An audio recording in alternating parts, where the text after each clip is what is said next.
Okay, welcome back to our Astonishing Swordsmen and Sorcerers of Hyperborea campaign. The group is currently in the Lemurian uh, fragment. Fragment. They're in that area. Sorry, my brain just went. It is the 19th day of the 10th month of the 9th year.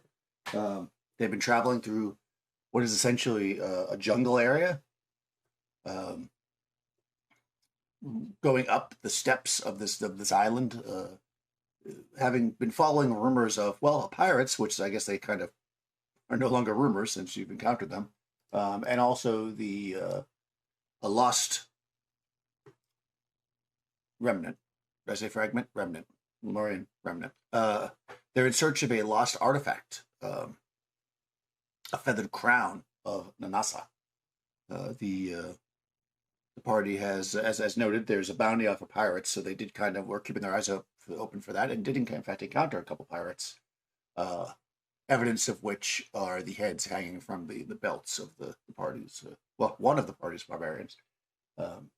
They've traveled through the jungle area here. I'm going to move you guys to the proper map. I guess you are here. After traveling up, they are currently on the. I've noticed my incredible drawing. After following a path, they have encountered what is in fact a set of ancient stairs carved into the essentially the side of this what would be nearly unscalable cliff, 150-foot cliff. The night sky the night is starting to darken. The sky's starting to darken as night. As you stepped into the kind of the open area there, you saw flying above you some of these large birds, for lack of a better word, that you had seen from a distance before a few days ago, or maybe it was yesterday, a few days ago, flying above you. So you sought shelter under some of the trees. But as we kind of wind into that first night in the very, we'll say, occupied jungle island of the Serpent, as it's called, let's everybody introduce their characters, and we'll figure out where we're at. So I will just start at the top. Nikki, tell us about your character and what's going on. Panesta, the bard, is she's thinking about those terror birds that they saw. Those were pretty interesting, even though they were very deadly. She's thinking about the priest that they have to find to tell them, hopefully, the location of this temple to Nanasa that they are trying to find. And she's thinking about the 6 pirate heads that Lachlan is carrying around and how they're going to get 20 gold apiece for those, plus the 500 for finding the pirate camp.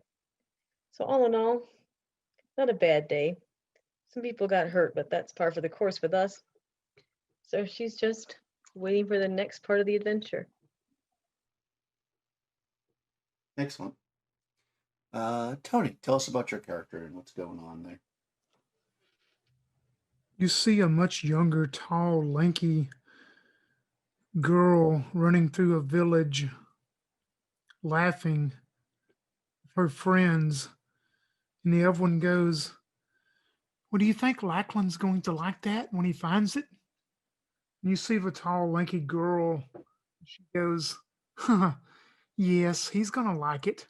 It's going to surprise him, and he's going to cry tears, of course." Then it snaps back to the present day as she looks down at the blood and the bruises on her body and looks to see where she's at in this jungle island. And she thinks back to herself, "I wish I could be back home now." That is Brighill, the imposing, the warlock. Excellent. Yeah, you guys are definitely far from home. The Lemurian remnant being probably the most foreign place that any of you have ever been, much different than the rest of Hyperborea. The monk sits in silent meditation as we move over to Mike. Tell us about your character. Lachlan is currently trying to figure out how to string these skulls together. so they're not so cumbersome. Uh, and is keeping an eye on everyone. His eyes, every once in a while, he's concerned about Brighild, that she's pretty bashed up. And yeah, he would, part of him, he's not sure how much interest he should show in her because he doesn't want to demean her, thinking that she can't handle the wounds that she has because she is quite the warrior. But at the same time, being an old friend, um, he's concerned for her well-being. However, he's loving this. I mean, it might be warm, it might be hot, but things are exciting. The different animals and the different environment that he finds himself in. It's very stimulating to him, and he's eager to push forward. Excellent. Our other barbarian, who is laying low the last bit of the journey. What's he thinking there, Yang? Well, tell us about your character. Oh, he's a berserker, actually. He's not a barbarian. Sorry. Yeah, Balky slowly joins the rest of the group. He's been in the back of the party for quite some time. He's been suffering from food poisoning, which took him out of action for a while, but now he's recovered and he's ready to adventure. He gets up to, goes right back up to his friends and says, I feel a little better. I'm sorry I couldn't carry my own weight for a little while. Brighild, take it easy for a little while. Let me stay out in front and help you out. So the way that he looks, he's wearing the bear's head cowl, which sort of serves him, as his helmet. And you see him still carrying his a circular wooden shield and his broad shield.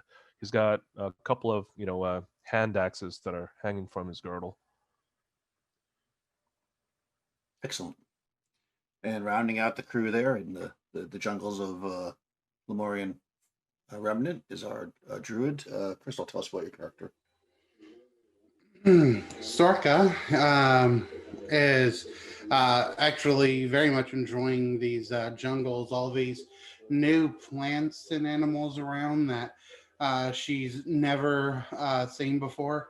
Every chance she gets, she pulls out her little notebook and begins to make sketches of some kind of weird fauna, or maybe some kind of like small animal or insect that she manages to find, and she makes all the notes she can on their anatomy and what kinds of like maybe remedies these plants could produce, and so on and so forth. um, uh, right now she's sort of looking at the stairs, and she's looking up at the sky where these large birds are. And she's thinking, as she kind of looks at the canopy overhead that sort of protects them, she sort of talks out loud and says, what if we just cover our heads with leaves? And sort of talking like just sort of out loud, like at the group, sort of like she's just kind of throwing an idea out there. And that is Sorka Scanlan, the druid. Excellent. Yeah, so the party's kind of grouped together. As I said, you see these beasts. They don't seem to have noticed you. They're flying around. The sun is starting to set. It's about the sun sets around about 7 these days. It's probably 6-ish now, so you know that you've got maybe another hour of daylight if you want to try to attempt these stairs before it gets dark, or if you want to wait till the dark, I suppose. You do have 2 sailors with you, and if you remember, they were on the previous island where you camped. Not the one where there was nothing, but the one where the giant lizard had almost killed Sorka. They had kind of instructed you that to keep the fires low at night because they attract creatures. Because the jungle is very deadly at night. But you've been traveling all day, so you could probably travel a bit longer before you stop. But to continue much more than another hour or so would probably put you in a position where you might find some of your party, weakened because of the lack of rest. So mechanically, like a Constitution check if you want to keep going more than a couple hours. Of course, obviously you could camp before it gets dark as well at the bottom. That is up to you. Well, I think, aren't Brighild and Lachlan both pretty hurt? Yeah. Yes, we should probably rest. That's just Finesta's thought. Sorka is as well. Yes, that's right. And Sorka's almost out of spells. We've all taken a beating. Yeah, those terror birds were terrible. Yeah. Yes. Okay, yeah. I mean, you guys can definitely, kind of set back away from the clearing. Find what might be a relatively safe area that you could fortify. You're pretty close to this cliff face, so kind of getting against it might help protect at least one side. Unless something comes obviously down the side of the cliff, but that doesn't seem likely. Says the sailors. So you guys can get yourself a nice little position there. Set up camp for the night. And I suppose we're going to do guard watches, I'm guessing. Of course we are. I mean, Yeah. it's not like At least it's I not like am. it's not like it's dangerous or anything. Yes. If you guys are too hurt to watch, I can try to split it with Balky. I mean, as long as we rest, we will get some of our HD back, right? Yeah. You have 11 hours of darkness, so that gives plenty of time for everybody to do like a 2-hour ish, watch and still get a full rest. Sure. I could take double shift of watch if you want, because I've been resting and taking it easy for the past couple of days. All right.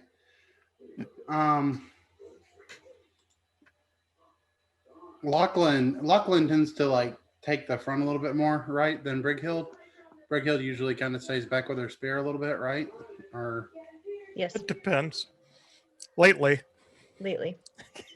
if Belky isn't passed out half the time, then yes, I'm usually up front.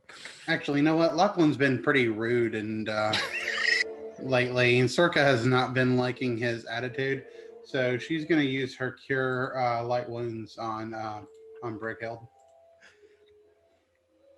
Yes. So Brighild, cure light wounds. You get 1 point back, Brighild. Yeah, when you come up and touch Brighild and do that, she just looks you in the eye and she goes, "Thank you. Is there any way maybe you could gather some more berries through the night that would help us tomorrow too?" Yes, I'll do that.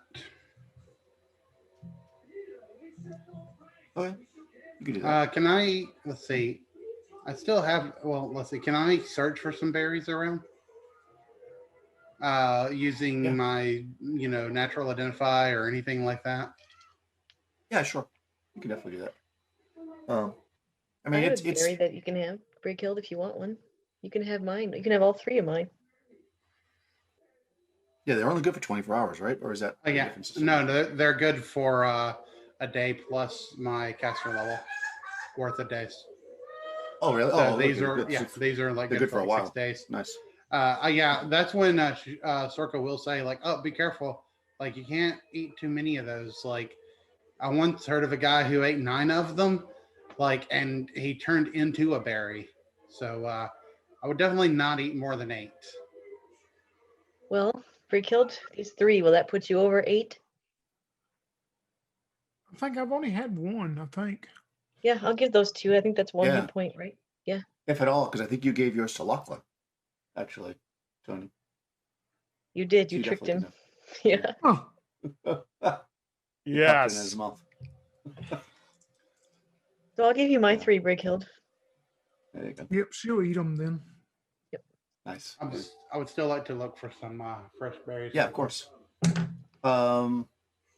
Sure. I mean, it's pretty.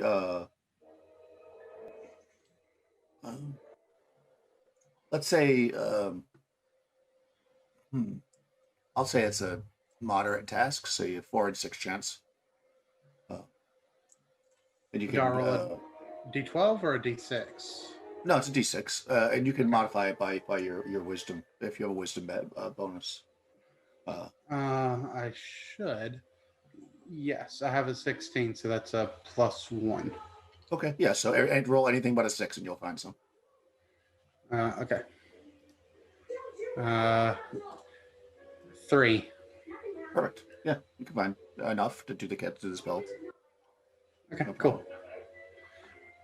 Yeah, so I Yeah, found for this strange bush, and I use my druidic powers to make sure that they're like not poisonous or anything, and I'll pluck like a like a small satchel full of them, and take them back, and for the night I'm going to study them, and like I have to actually prepare my spells in the morning, so for the night I'll just study these berries and make notes on them, maybe taste one and write down like how it tastes and that kind of stuff. Cool. Yeah, you definitely can do that.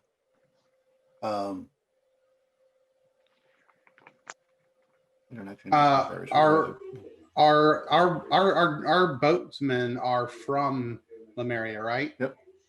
I'm Yes. gonna show them one and ask them, what do you call these, and see if they know what they are or if they call them anything around here. Yeah, they are called gooseberries. Whatever the Lemurian word for goose is. Nice, gooseberries, awesome. Okay. Yeah. And they are they're very good. It didn't say what they taste like, but they are good. They grow on trees. They're small, edible yellow berries. There you go. So yeah, you're able to collect some gooseberries. They don't taste at all like goose, so it might be a little weird, but they're good. And you guys set up camp, so let's is there, I mean, do you have an order that you want to go in, or should I just go down the line? Doesn't Lachlan matter. will go first. Okay. All right, roll 2d6. See if you get anything for your 2 hours.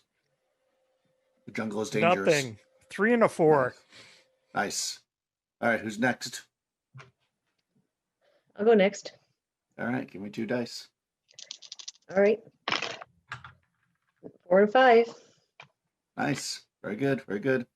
All right, 4 hours have gone by. It's deep into the night now. You can hear the sounds of the jungle. Maybe especially if Sorka's still up and is asking the Lemurian sailors can tell you some of the names of the animals. So you can hear the birds, things you've never heard of before. Though it might be something you know what it is once you see it, but their names aren't necessarily recognizable to you.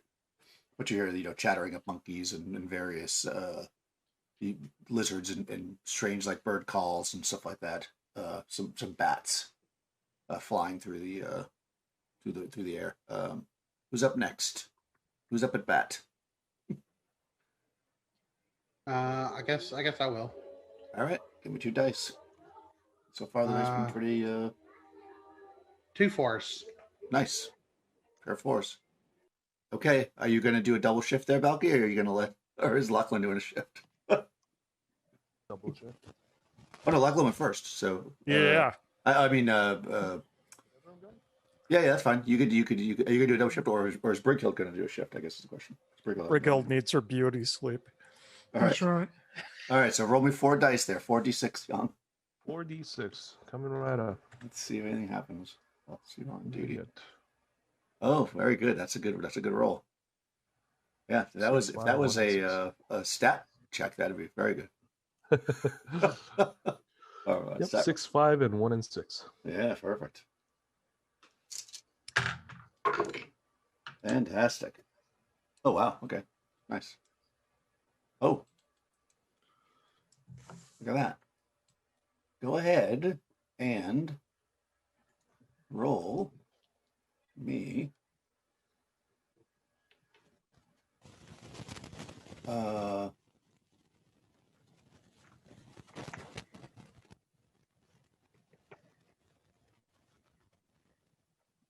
oh, interesting. Cool. Roll 3d6. 3, 5, and 3. 11 total. Nice. Oh, that's funny. I don't know what to say. Oh, wow. All right. That's interesting. Okay, so you hear a bit of a scuffle happening in the woods. It's hard to say because it's dark, but of course actually is it raining? It's always raining. Yeah, it's raining, so it's probably cloudy. It's not super dark, but it's dark enough that you can't really see. But you hear two what sound to be fairly large creatures, we'll say, having a bit of a ruckus in the woods.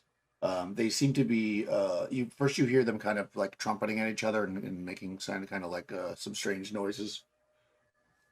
And then after a bit, you start to hear them smashing into each other or banging. I mean, you're a berserker. You've been in the wild, so you can hear that these creatures are they seem to be fighting.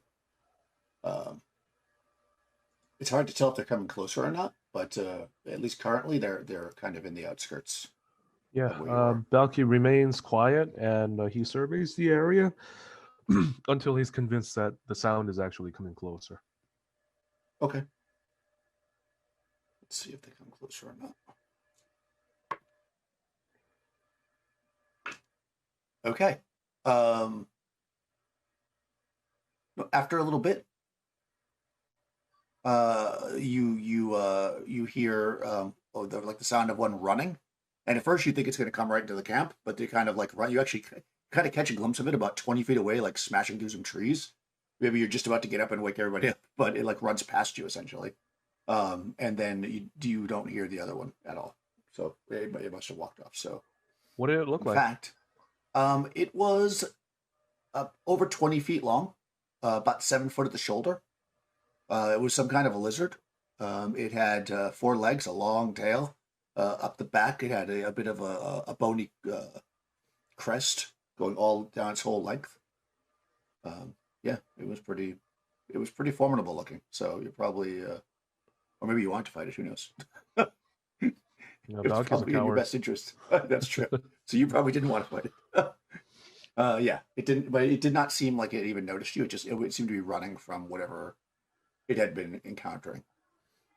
Yeah. And yeah. Other than that, the night goes by without any kind of a hitch. Nice. So everybody can roll 2. Well, I think everybody's at least 4th level, right? What do we decide? It's half your level divided by 2 is the number of hit dice you can roll for hit points that we decided. So if everybody's 5th level, actually somebody's 6th level, right? Yes, I am. So you can roll 3 dice. So everybody else rolls 2. 2 of your hit dice you get back.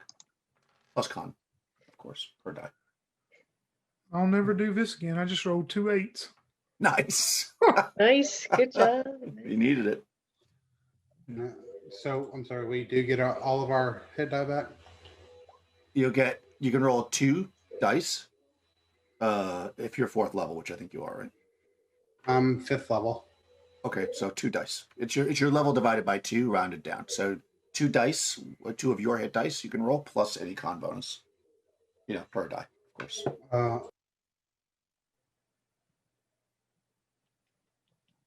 Yeah. So for most people, you're gonna roll 2 dice. Oh, that's not bad. I mean, it's a good one and a bad one, so it's average. A little bit above average. Nice. Yeah, and you'll get some recovery as the sun. I mean, normally I have you guys leave at like 7 or 8, whatever, but I'm just waking you up right at it's morning because the sun's coming up, and you're in a dangerous jungle. So I'm assuming you want to get moving. So it's like a little after 5 in the morning by the time everybody kind of gets up and drinks some water, or maybe consumes a little food, and you are still relatively since no creatures have invaded your space, you're basically at the bottom of this large stairway. Currently, you do not see any of those large birds flying overhead. Brighill is going to walk up towards Lachlan, and she just looks him up and down, like from head to toe, a couple times, and then smiles. And she goes, "Do you still not feel well, Lachlan? Or are you back to your full strength, you think?" You're not going to stick something in my mouth again, are you? No, not me. Okay. No, I could go for a little snooze again. I mean, I'll be happy when we get to the top of the stairs. How about you? Well, I'm doing much better, but 4 nights of rest has helped me tremendously. But I know that you don't trust some people who do things with, well, things that I do sometimes too. But the little girl over here, the druid, I think you should go visit her this morning. Maybe she can do something for you. I mean, let her give you a hug or something. I don't know. It may energize you. Who, Sorcha? Yes, I mean, just close your Sorka? eyes. It's okay. Okay. Hey, Sorka. Good morning. Lachlan? How you doing? Pretty good. Look at this interesting ant colony over here. I've never seen ants like these. Yeah, they're kind of small like ants. They build their nest in the leaves. Interesting. That's fascinating. You don't have anything that might fix me up, do you? Out of character, how hard are you? How hurt am I? I'm down 8. I mean, I do, but I'm not. I can't do the kind of things that we used to have. I'm not a healer like the cleric used to be. Okay. Well, that's fine. No, I'm gonna save this for the one I can do. Okay. I'm saving it for an emergency. Yep. I got it. I mean, I No, can you tell don't have you're to- a little hurt, but No, I get it. You don't want to better heal a me. little hurt That's than dead. fine. I get that. You just don't want to heal me. I don't know what you think I have against you, but No, it's not that. it that sounds I'm like not, it. I am not a healer like God, I can't remember the cleric's name.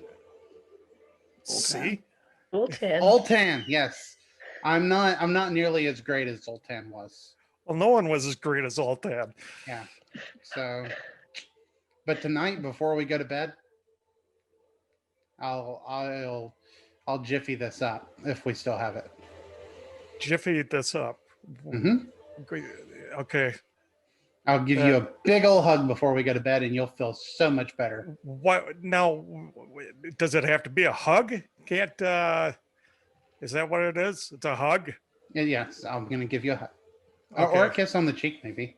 Would you prefer No. a kiss on the cheek? No, thanks. I appreciate this. This has been helpful. I just stare at Brighild. He just gives you the look like, your way with women. Yes. Out of character, just to let you guys know, I got 1 cure light wounds. So I'm kind of saving it for in case someone hits below -3. That's fine. Just out of character, just so you know, I'm not being like a bitch. Oh, sure. Whatever you say. I get it. I understand.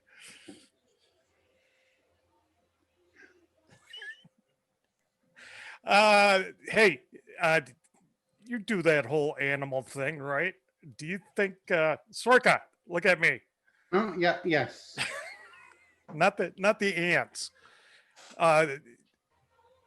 Don't you think Sorry, we could do they're these? so fascinating. Yeah, but don't you think we could do this if we do this at night? Maybe if we rest a little more You think those things roost at night? You know, like sort of like other birds do? You mean the things that the locals are calling terror birds? Well, no, the big flying things. Oh, those. I I mean, haven't. birds fly. I figure they fly. They probably roost. They got to quit flying sometime. Assuming I've kind of been looking at them, Daniel, could I tell anything about them with my natural identifications? Yeah, I think so. Um, well, I mean, you know that you did in fact see them flying, until it got dark. But but but then you didn't see them anymore. They could have flown off to roost. You don't see them right now. Let me see what else I can tell you. Let's see. I'm not sure if they're in this module or if they're in the. Let me get my info on the birds. Are they like I don't know if you like are they like actual birds or are they like pterosaurs? And like not that my druid would know that, but I'm just like do they have feathers? I guess my druid might be able to tell that. They do not have feathers. They are in fact pterosaurs. Yes. Okay. And of course, you're right. You've never seen anything like that before, but well, you've seen it now, I guess. Yeah. And they are in the main book. It looks like. So hold on, let me see if I can give you some information on them as far as they pertain to Hyperborea. All right, let's go down to our history.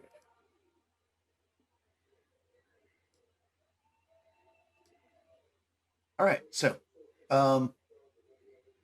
long, slender heads and necks, short tails, bat-like wings, 20 to 30 feet wide. That's I think I pretty much told you all that stuff. Actually, they do actually have feathers. I take it back. Did they? They are thick with downy feathers, which can range from white to gray to dun. Downy feathers? Yeah, I mean you're not touching them, but they have like right. goose feathers basically. Yeah. I mean, Let's see. it's probably hard to tell like how like it'd probably even be hard to tell how big they are. I mean, because it's like if you ever tried to like measure something up in the sky where there's like no way to judge how far away they are, it's like so Yeah, from what you can see, they seem to be. Well, you don't see them right now. When you saw them, because you mostly saw them from a distance, they seem to be about 20, 30 feet. They're a bit strange looking for birds. They got long faces. I mean, they're pterosaurs. So I'm trying to figure out if you would have seen where they went or not. but they're pterosaurs with like feathers. That's right. Well, they look like they have feathers, yeah, like goose feathers, between white and gray and dun, which is like dun is like brown, I guess, right? Interesting. Yeah. So yeah, they kind of look like birds. They're just weird looking birds. Well, I mean, I have seen them, and I'll turn to like where I've kind of drawn them, and I'll say, I mean, they seem to be rather large. I think they have feathers. Having studied them, I can't really know for sure how good their eyesight is. I mean, I would imagine if they fly that high up, they probably have to have very good eyesight. I mean, you have birds like eagles, for example, they fly very high and are, have very good eyes for detection. So, but I was kind of thinking like about maybe trying to perhaps take some foliage and maybe shape it over our head, and we can try to move slowly, and perhaps they'll just think we're plants. So was that a yes? Yes, they roost.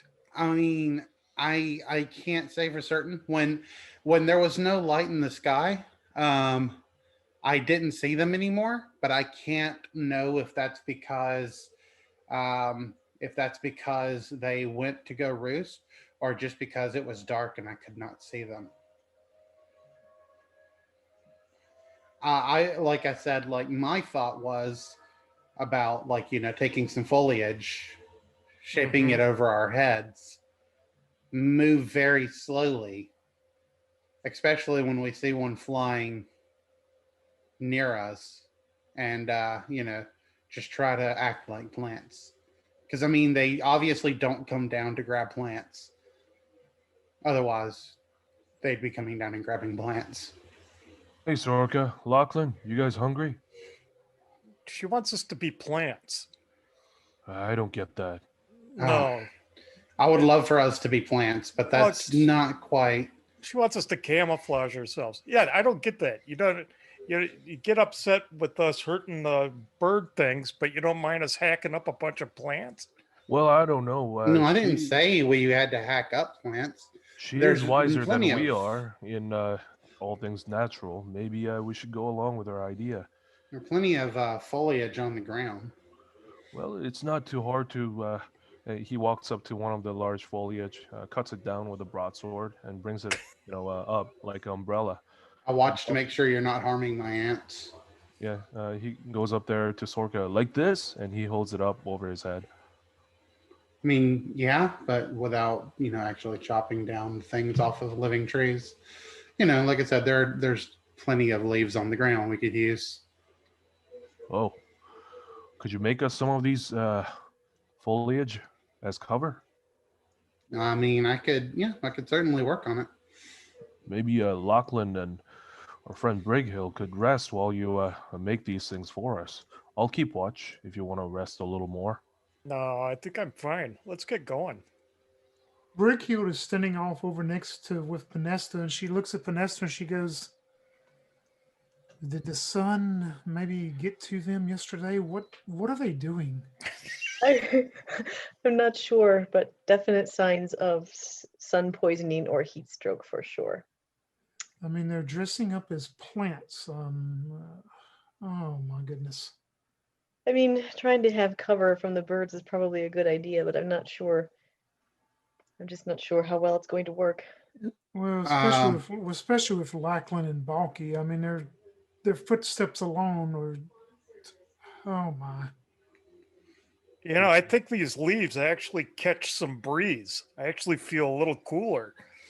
And Belky has sunburn all over his body.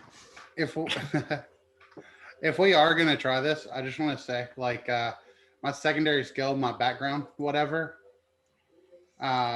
is Taylor Weaver. Nice. You want us to weave this stuff now too? I mean, I could if this is what we want to try. Well, I'm not going to sit here and wait all day for you to, make a bunch of mats for us to. I mean, Well, I didn't tell you last night or early this morning, but I saw two of those large lizards. They roam around here. If we were to linger, I'm afraid we're going to end up yeah. as their meal. See him with Belky. I mean, we need to keep moving. All right. Well, let's hope that the big birds in the sky don't like to eat small human-looking Well, things. I mean, we could hold it over our heads. We don't have to have like it all, whatever you're gonna do to it, weave them together or whatever. That's I mean, fine. look, see, I grab a couple of the stems. Hey, I'm a plant. Belky looks at Lachlan and says, you look like a large man with a bunch of leaves. Yeah. You don't look like you're part of the foliage down here. Yeah, I throw them on the ground and I start walking up the steps. Belky goes, "Come on, Sorka, let's get down there." Okay. So, you're not gonna try to do the Macbeth thing. Move the forest closer. You're gonna. You're know gonna what? walk up the stairs. The moving forest? No. Yeah. I'm going to do it. What are a I'm bunch gonna of grab Danes I'm gonna know? grab some of these things and try and weave them together. Like hold it over my head. Okay. I mean, are you gonna take time to weave it while everyone else is leaving you, or are you just gonna grab them quickly? I'm gonna grab them and I'll weave them as we're walking. Okay. I mean, you're right next to the stairs, so you will leave very much. But it's okay. All right. Yeah, you can definitely do that. Anybody else? Macbething it? No, you're all just kind of walking. All right. So these are steps, tall steps. When everybody gets attacked except for Sorgo, it'll be funny. The hand of primordial people carved these twisted stairs into the face of the cliff. All right, so you're climbing up. Let's see if anything sees you. Who wants to be the death of the party? I mean, the savior of the party. I'll roll. What do you want me to roll? All right, D6. A sacrifice. You know what? Actually, roll a D8 because Eight. Sorka's plan will help a little bit. Why not?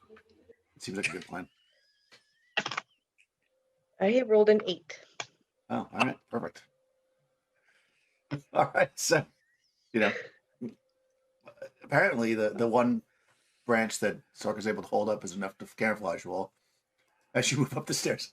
You don't encounter any creatures. You make your way up quickly. Clearly, it is raining softly. There's a light breeze. It's still hot. It's humid as anything, and it's in between the rain. At times the sun's still hitting you, even though it's raining, and so your skin is probably burning. As Balky mentioned, but probably the somewhat warm rain is soothing, I guess. And you make it to the top of the stairs without any issue. They've probably been here, since long before any of you and your great ancestors were born. These stairs, they've been carved into this cliff for a long time, and they're steady and strong and clean. And when you get to the top, you find cover under more trees. You are at the top of the top. Now, what you do find at the top here is let me do this. I can actually see the map. Is actually the path continues. The path that you're following. Remember, you're following a path. I think I had the wrong color now, but it continues forward like this. Up here, I mean, obviously you can't see that far. It's miles, but I'm just drawing it. Up here, the path looks a little different. Below, you could see there was clearly a path that some people walked sometimes, so it was kind of worn into the dirt, and like plants weren't really growing around it. Here, you actually see what seems to be, although very sparsely, the remains of what was probably some kind of actually like a properly made road. Like you actually see flagstones. Not that many. You see like small patches of them here, small patches of them here. They are basically this like greenish stone. It's not jade or anything, but it's some kind of like a greenish stone that you've seen around here. It seems to be like of the area. Maybe you saw some of it into the cliffs and stuff. Many plants have come up through here and kind of pushed the stones apart. You see like areas where they're tipped over and such. But you can clearly see where they're not messed up, that the tops are flat. Like these are actually flagstones that seem to have been put together in some kind of a proper road. And they are going deeper towards the center of the towards this plateau.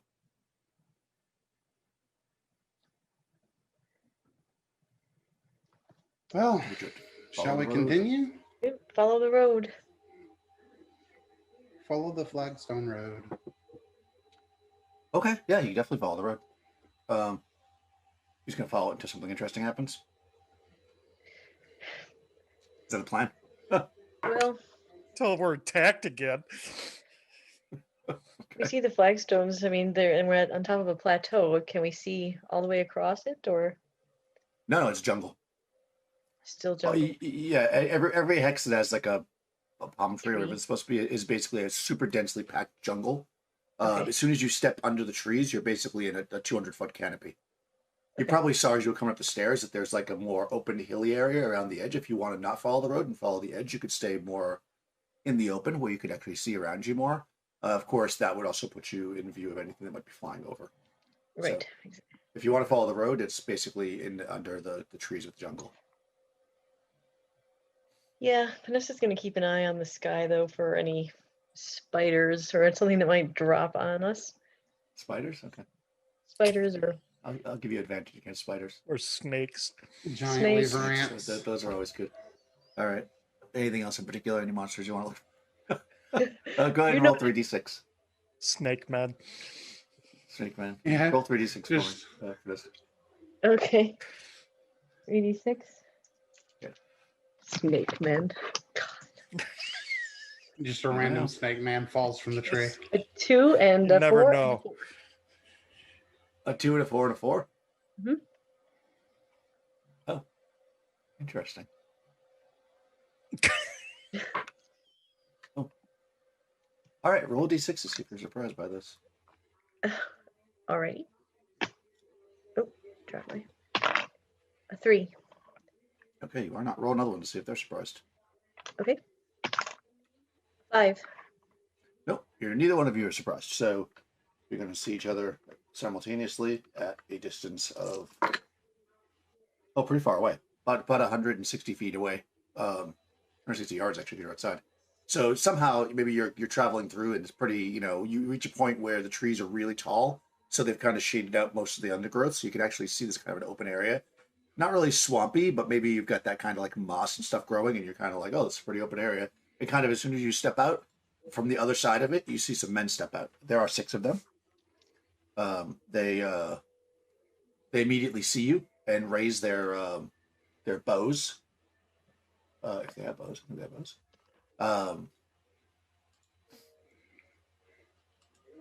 And one of them calls to you immediately because you're not surprised. Are they? Yeah, they have short bows. They say, "This is our hunting ground.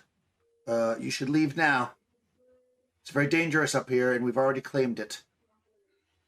How are So they says dressed? the- I mean, They're dressed very similar to the other 6 men that you saw earlier. They have kind of like ragged leather armor, big knives at their sides, or the short swords that you saw with the other guy's head, the kanang, and these guys have short bows though, instead of repeating crossbows. Kujang, yeah. They got like patches on their eyes and peg legs. Yeah, no, they're dressed in like what would be equivalent of leather armor, but they're not heavily armored. I mean, they're basically wearing like some what would be dinosaur pelts or whatever, for protection. And they've got, each one's got like a quiver on their side, and so they could be hunters. How far away are they? About 160 feet, 160 yards. I'm sorry, just feet or yards outside. So you guys are pretty far apart. So they yell really loud. That's pretty far away. What? We can't hear you. Yeah. Right. I knock my bow. Come on. There shouldn't be any need for that. What? No, it's Oh, just we're short We're not. bows. We're not here. We're not here to hunt. Let's just let them know. I've got 6 heads on me right now. I'm seeing a few more. You know, 120 more, or yeah. I will yell though. I will yell back at them in my best bardic voice. We don't want quarrel with you. Step aside, and we will just pass by. Okay, you hear that he kind of like, without keeping his eye, taking his eye off you too much, he kind of turns back. He's like, you can hear them mumbling. I mean, they're far away, so obviously if they're talking in a normal tone, you really can't hear them. And then he yells back. He says, "Then you must pay a tax." A fire and arrow. Oh my god. No. Okay. All right, go for it. You can, you got a bow ready. You can ready to shoot her. They can Yes. too, of course. They're all going to loose their arrows as well, but you might as well go first. How many are there? 6. Okay. 6. But I got them outdistance. My bow will outdistance them. So What do you have? Don't you have the repeating crossbow? no, Or are I'm you using using my your shove recurve, my big recurve. Oh, right. Oh, yeah, Like they're if actually my too far druid away. dies, I'm gonna blame you. Actually, this probably works to your favor, to be honest with you. Yeah, go ahead. You can shoot. That's a 18. So Oh, yeah, that's that gonna is hit. to a -2. Yeah, that's gonna hit somebody. I guess the guy in the front probably. What do some damage for me? Oh, I gotta change my glasses. Here we go.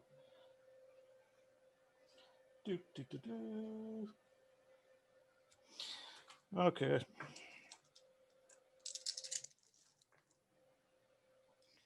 That is 12, 14. Yeah, that goes right through the guy. It sticks in a tree behind him. At first, he's not sure what happened. He's like, he looks down and then he just collapses to the ground. As and the other guys, well, let's roll. What do you guys want to do? Like, we're gonna go to initiative. They actually don't shoot because they are too far away. To be able to shoot with short bows, so they actually can't. Even though they could ready shooter because they had their arrows knocked, they won't be able to hit you because you're too far away. So, what's everybody doing? I was wrong. Nesta. This wasn't 14. That was only 8. Sorry. Oh, that still kills him. Yeah. Same effect. It still kills him. It probably doesn't stick in the tree behind, but it just goes right through him. Yes. And the guys that are behind him all kind of open their eyes wide. And you hear a gasp. Vanessa, what's your plan? I want a missile, but I probably have to move up first, right? Okay, so you'll do it second phase then. Yep. So missile, how about Brakiel, what's your plan? She was about to talk to Panesta and suggest they go up and speak to these men when she hears the bowstring. And she just puts her head in and goes, I should have left him back in the village. She's going to try to find something to hide behind in this jungle growth since they're so far apart right now. Yeah, you definitely can. You can, if you take if you go your movement back, you can go into the woods basically and be in cover. Lachlan, start order of fights. What would you like to do? Missile, movement. I will melee, do an advanced fire. Okay, nice. Fire in advance. All right. And how about Balky? What's your plan there? Balky, goes hand in, side by side next to Lachlan. He's got his throwing axe ready, and the other hand is holding his broadsword. Okay, perfect. Sorka? I'm gonna use an ability, I guess, spell basically. Okay, fair enough. Okay, so since you're the instigator of the battle there, let's have you roll initiative there, Mike. D6. 4. Oh, they got 3. You're gonna go first. All right. So, all right. Well, technically, melee goes first, but nobody's meleeing. Then missile. So, since you won, it doesn't matter that you go second phase. Oh no, it does matter actually. So you're gonna move up. Hold on, advanced fire. How does that work? You're not too far away to shoot them though, right? So you can actually shoot Right. in advance and shoot again. That's how that works. Yep. Okay, go for it. So make your first shot. That is armor class -1. Well, hits. And that is for, that is 9. That kills him. Okay. Wow. The Terminator. I really don't You're like not close enough pirates. You're not close enough to throw a hand axe yet, Balky, so you won't actually be able to do that yet. Vanessa's moving forward. Brigild's moving backwards, so that leaves Sorka. Sorka is gonna shape change. Okay. Nice. She will become, something she's seen around here, something small. Preferably something that can easily go through trees, maybe a salamander, I guess. Okay. That's one of the examples on here. So something that can easily climb through the trees and, not be impeded all that much. A snake, perhaps, something like that. Okay, you're gonna you want it to be something relatively large, or you're gonna be like a salamander, or like a salamander. I mean, I mean, as long as I can get through the trees, climb through the trees pretty easily. I'm just gonna jump at a tree and become something that can, climb through the trees pretty easy and maybe make my way over towards these guys closer so I can, cast a spell at a closer place or something like that and decide what I'm going to do when I get closer. Okay, so you want to be able to move like from tree to tree, basically. Yeah. So you want to be something larger. Okay, that's cool. Yeah. I'm sure there's some kind of large. I don't know that much about lizards, but I'm sure you can be a large enough lizard that you can do that. I mean, it doesn't alright. even have to be a lizard. It could be like a squirrel. I want it to be Okay. something that looks like it blends in here. That way, if they see me, it's not like, hey, that's a weird thing that shouldn't be here, You definitely have not seen any squirrels. Everything you've seen here has Mhm. been reptilian, with the Yeah. exception of or a bird. You know about the monkey man, but I don't think you've. Well, first of all, you could be a monkey man because I don't know if you've seen any monkeys, but you might have because they've been around. So you could be a monkey if you like a chimp. I mean, if I could be a small one, yeah, that'd be awesome. Yeah, that's fun. Okay, so you do that. You shoot up into the tree. Okay, so then now it's their first phase. Since you moved forward for your advance, there you can get shot at. Actually, three of you can get shot at. Balky, Panesta, and Lachlan before Lachlan gets his second shot. All right, so first shot against Panesta is a 2. That's not going to hit anything against a 3. Wow, you guys are, and then 13 against Balky. What's your AC there, Balky? Balky's AC should be, yeah, that hits him. Okay. So one of these arrows sinks into you as you're moving forward with your hand axe bravely. Oh, it's a good shot too. 6 points of damage. Nice. Yeah. Okay, so then we're in phase 2. So missile fire from Panesta and also the second shot from Lachlan. So go ahead, Panesta, just because you're first on my list. So I don't forget you. I will take out my boomerang. So. Oh, what's the range? Oh yeah, wow, the range of the boomerang is really far. Holy crap. Yeah, I only had to move up like 10 feet for long range. So Yeah. Well, 10 yards if you're outside you. Yards, yeah, that's what I meant. Yeah. That's what But they also move, so they're definitely they're still in long range though. Okay, that hits AC 2. Oh yeah. Yep, that hits. Some damage. Damage. 4 plus 1 is 5 points of damage. That's enough. Yeah, this boomerang flies out and cracks one of them in the head, and he falls backwards. Lachlan, you can take your second shot. Armor class 5. That hits. 6 points. That's enough. Holy crap, there's only 2 of them left. Okay. Yes, you have depleted their force pretty much, with them doing minimum damage to you all. And you're basically hidden, Brigild. You second phase. You're moving closer, Sorka, through the trees as we come into the next round. So what's Panesta's plan as the boomerang flies back to your hand? 2 guys are remaining. I'm gonna tell them to run. Just leave. Okay. Because it's more sporting? Is that what you're saying? I like to give people a chance. Okay. Brigild, they moved a little closer to you, but they're still too far away for you to do anything. How many more are or less. there left? There's only 2 left. No, I mean, she's just going to stay hid there in case one of them does make it close enough, she can jump out and surprise them. Okay, sounds good. Lachlan, what's your plan? Are they running? Or do it? Right. She's going to say it on her turn, like nothing. Right, okay. So I am aiming and firing. Okay. And Balky, what about you? You're Balky, still after getting hit with the arrow, he becomes flustered, and then he begins to hear his own heartbeat. Dum dum dum dum dum dum. And he grits his teeth and he goes, and then, but he calms down. But he charges forward. okay. And if they're within 90 feet of him, he's going to charge and then try to throw his hand axe at the closest one. Yep, they will be. Okay. They will be if you charge you. Right. And finally, Sorka, what's your plan? You're moving forward as a monkey. Sorka's gonna try to get behind these guys. So she's gonna kind of just like go around and like get behind them, Okay. You definitely moving can do through the that. trees.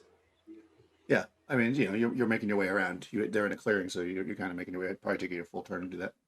But you can get behind them by the end of this turn. So, of course, they are going to roll morale, but then they're going to decide what they're going to do. But first, we'll roll initiative. So go ahead, Mike, roll d6 for initiative. They got 3. 2. All right, you're going to go first. Yeah.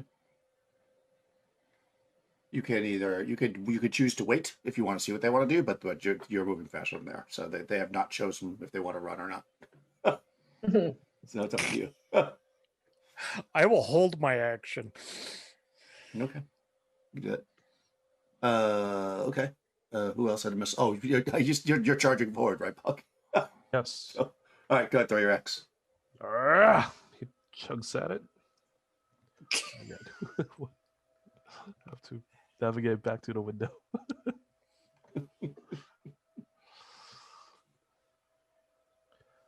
AC 9. Okay, that's not gonna hit anything. Yeah. See. Yeah. Hold on. How'd you have AC -5? What was that first one? Hold on. Why is there 2 things that rolled? Actually, 3 things rolled. Oh, you No, tested. no. Oh, that was yes. testing. Yeah. Oh, I see. Okay. Of course, you tested and you hit twice, and then you. Yes, you charge forward. You throw the axe, and it misses. That's it, because Podesta yells out that, and they turn and run. Yeah. They're like, and they turn around, and they scatter back into the woods the way they came. The 2 remaining poor innocent hunters that you've been killing. Are they really that innocent? Probably not, but They scream taxes. They can't be that innocent. Where's Britney Spears when you need her? Yeah, they I'm run going into to pump the woods. one right into someone's leg. I think we need to talk. Okay. Go for it. Pinesta just made this challenging. That's. Oh, that is armor class 2. All right, that hits.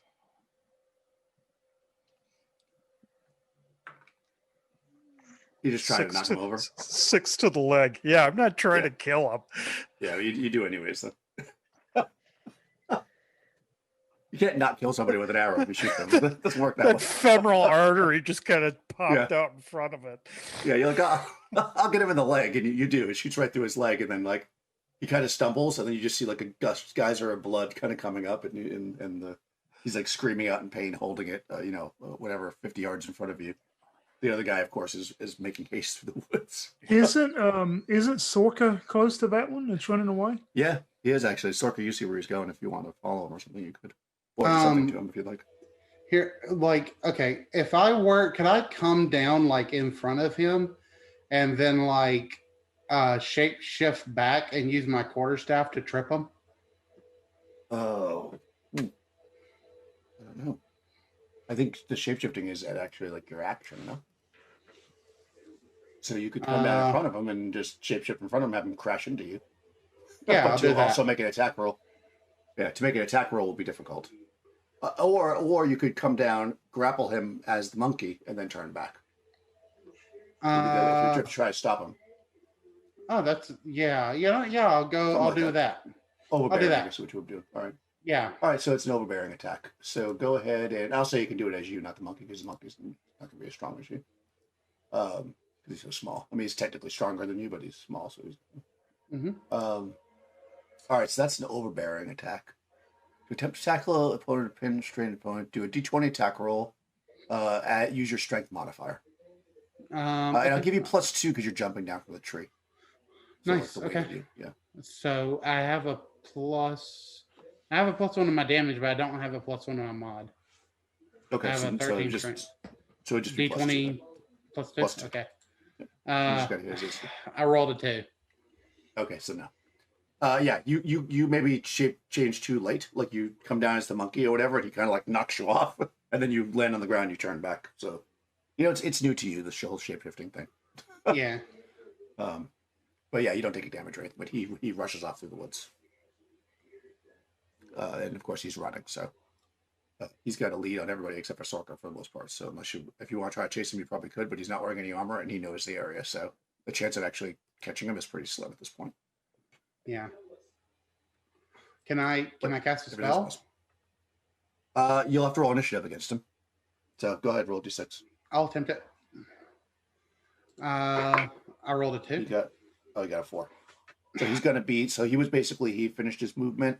We'll say you jumped down on him halfway through his move to make it fair. So he still had another 20, and then he ran. He's running, so he's double his move. So he's about 100 yards away from you at this point. Oh, I could do it then. Okay.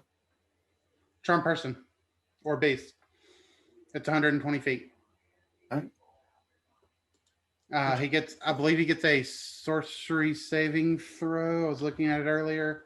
Now I have to look it up again. Yeah, he makes a sorcery saving throw modified by willpower if applicable. And if he fails, then he views the caster as a close friend and trusted comrade to be protected and defended for the duration of the spell.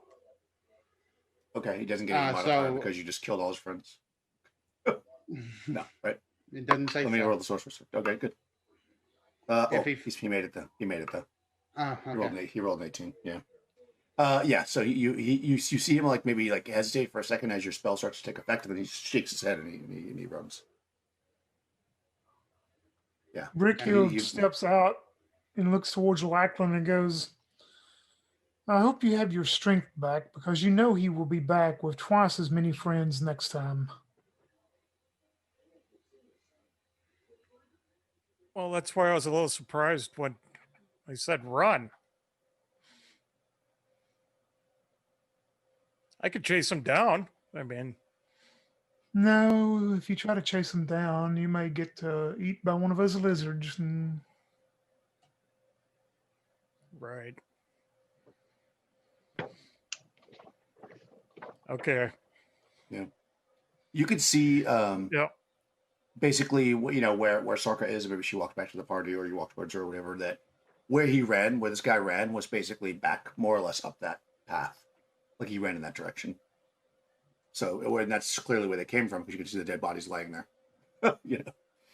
So, whether or not he's going to follow the path all the ways to who knows when, or if he just did it because it was that thing that was right there, is hard to tell. But I guess the main point of this, me saying this, is that path continues through this clearing to the other side. I will take heads and reclaim arrows. Oh boy. Okay. Yeah, you can let's say reclaim half. Yeah, when Sorka gets back with the group, she'll say, like, I tried to stop him, but he countered everything I did. well, that was a very good attempt, at least. You did try. That's what counts. He's going to be back with twice as many friends, right? Yeah, I heard that before. Yeah, Lackland's going to be ready for him, though. No.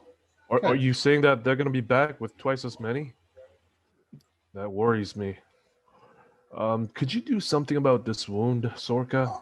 And also, then he shows her the wound. You can eat one of those berries. I would appreciate it if I could have one of those berries. do we have any left over from, or are all those gone? I think I actually got some from before.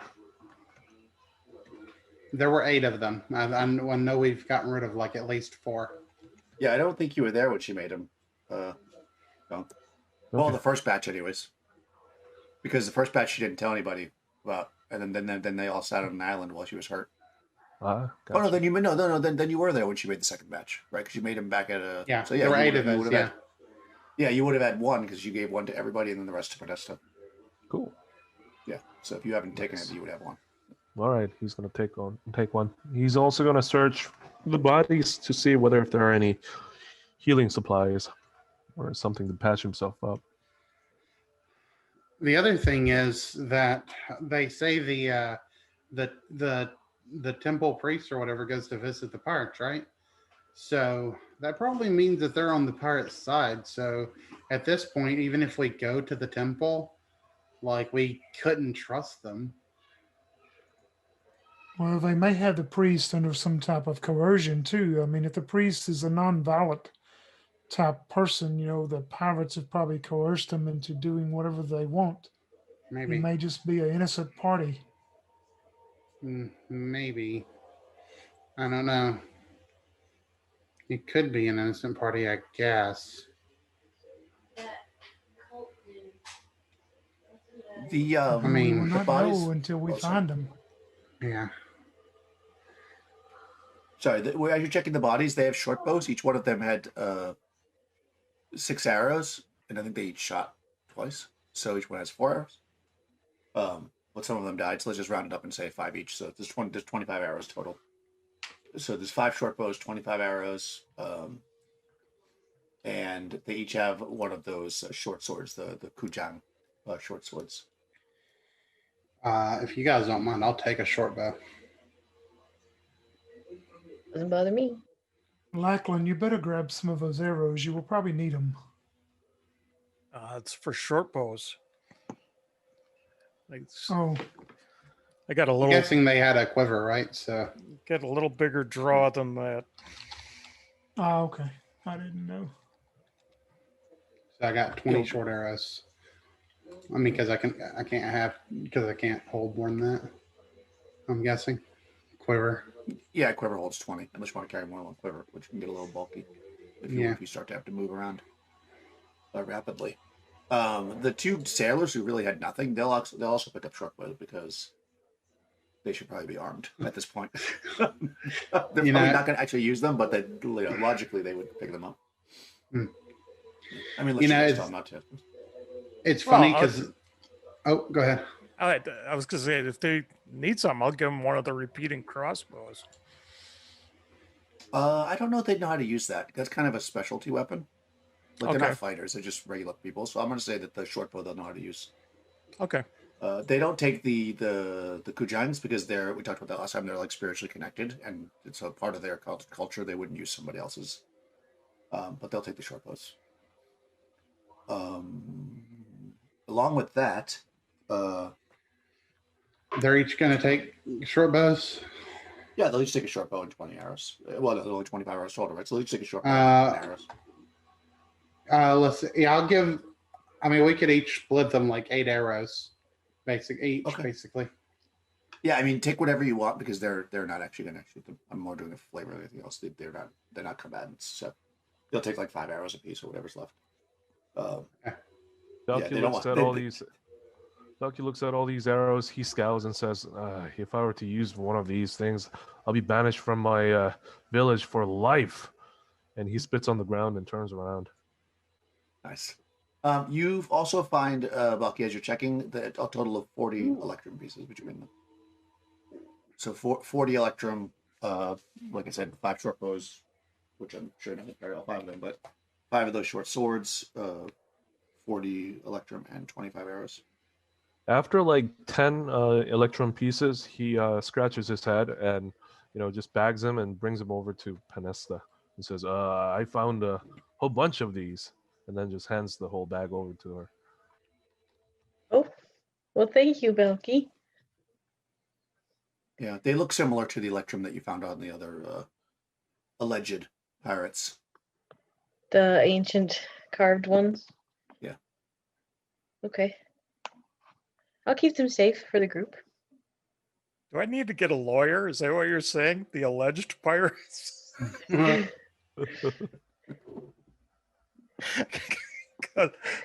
was pretty clear they were pirates.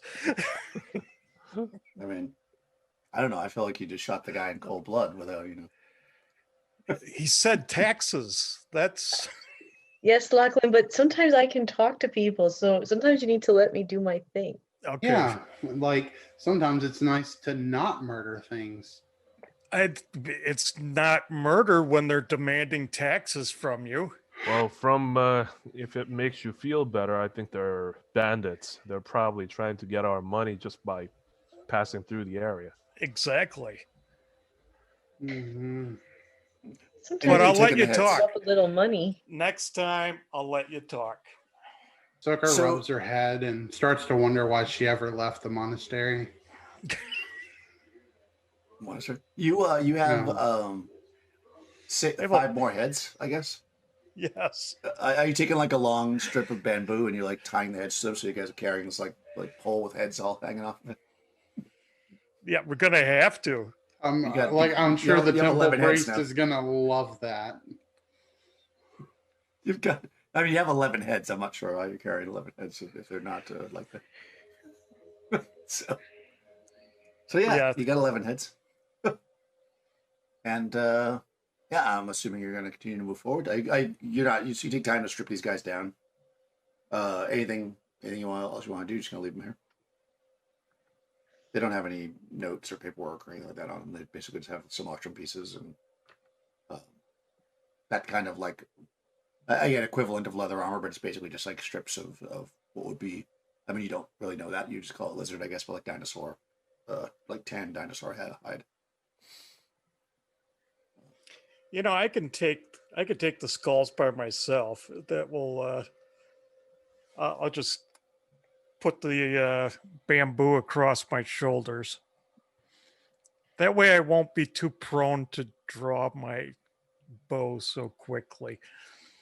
Oh, don't get me wrong. There are times we'll have to do it your way, but maybe No, not. I get it. No, that's fine. You just talk, and I'll carry. Okay. All right. So you guys continue to move through the dense jungle. You know, you're back on that. Again, it's a path for sure that's cleared by foot traffic, but you definitely see signs that at some point, like well before history, as it would be, there was a road here. You could definitely tell that as you're kind of traveling through. Go ahead, Tony, and roll a d6 to see if anything else exciting happens. There's a 4. Okay, yeah. Yeah, I mean, you don't really see signs of this guy. If he clearly didn't stop to take a nap or a rest. You know, you don't, unless he ran off into the woods somewhere, you don't see any signs. He wasn't injured, so you can't track blood or whatever. You do see that there's, you know, clearly a path there, like I said, and clearly people have tread, but you don't know if the man continued on the path or not. You couldn't really tell. However, you travel through past that big tree right there, and you see how there's like a smaller tree, kind of in the middle. I'll tap it. Oh, I just put a dot there, right here.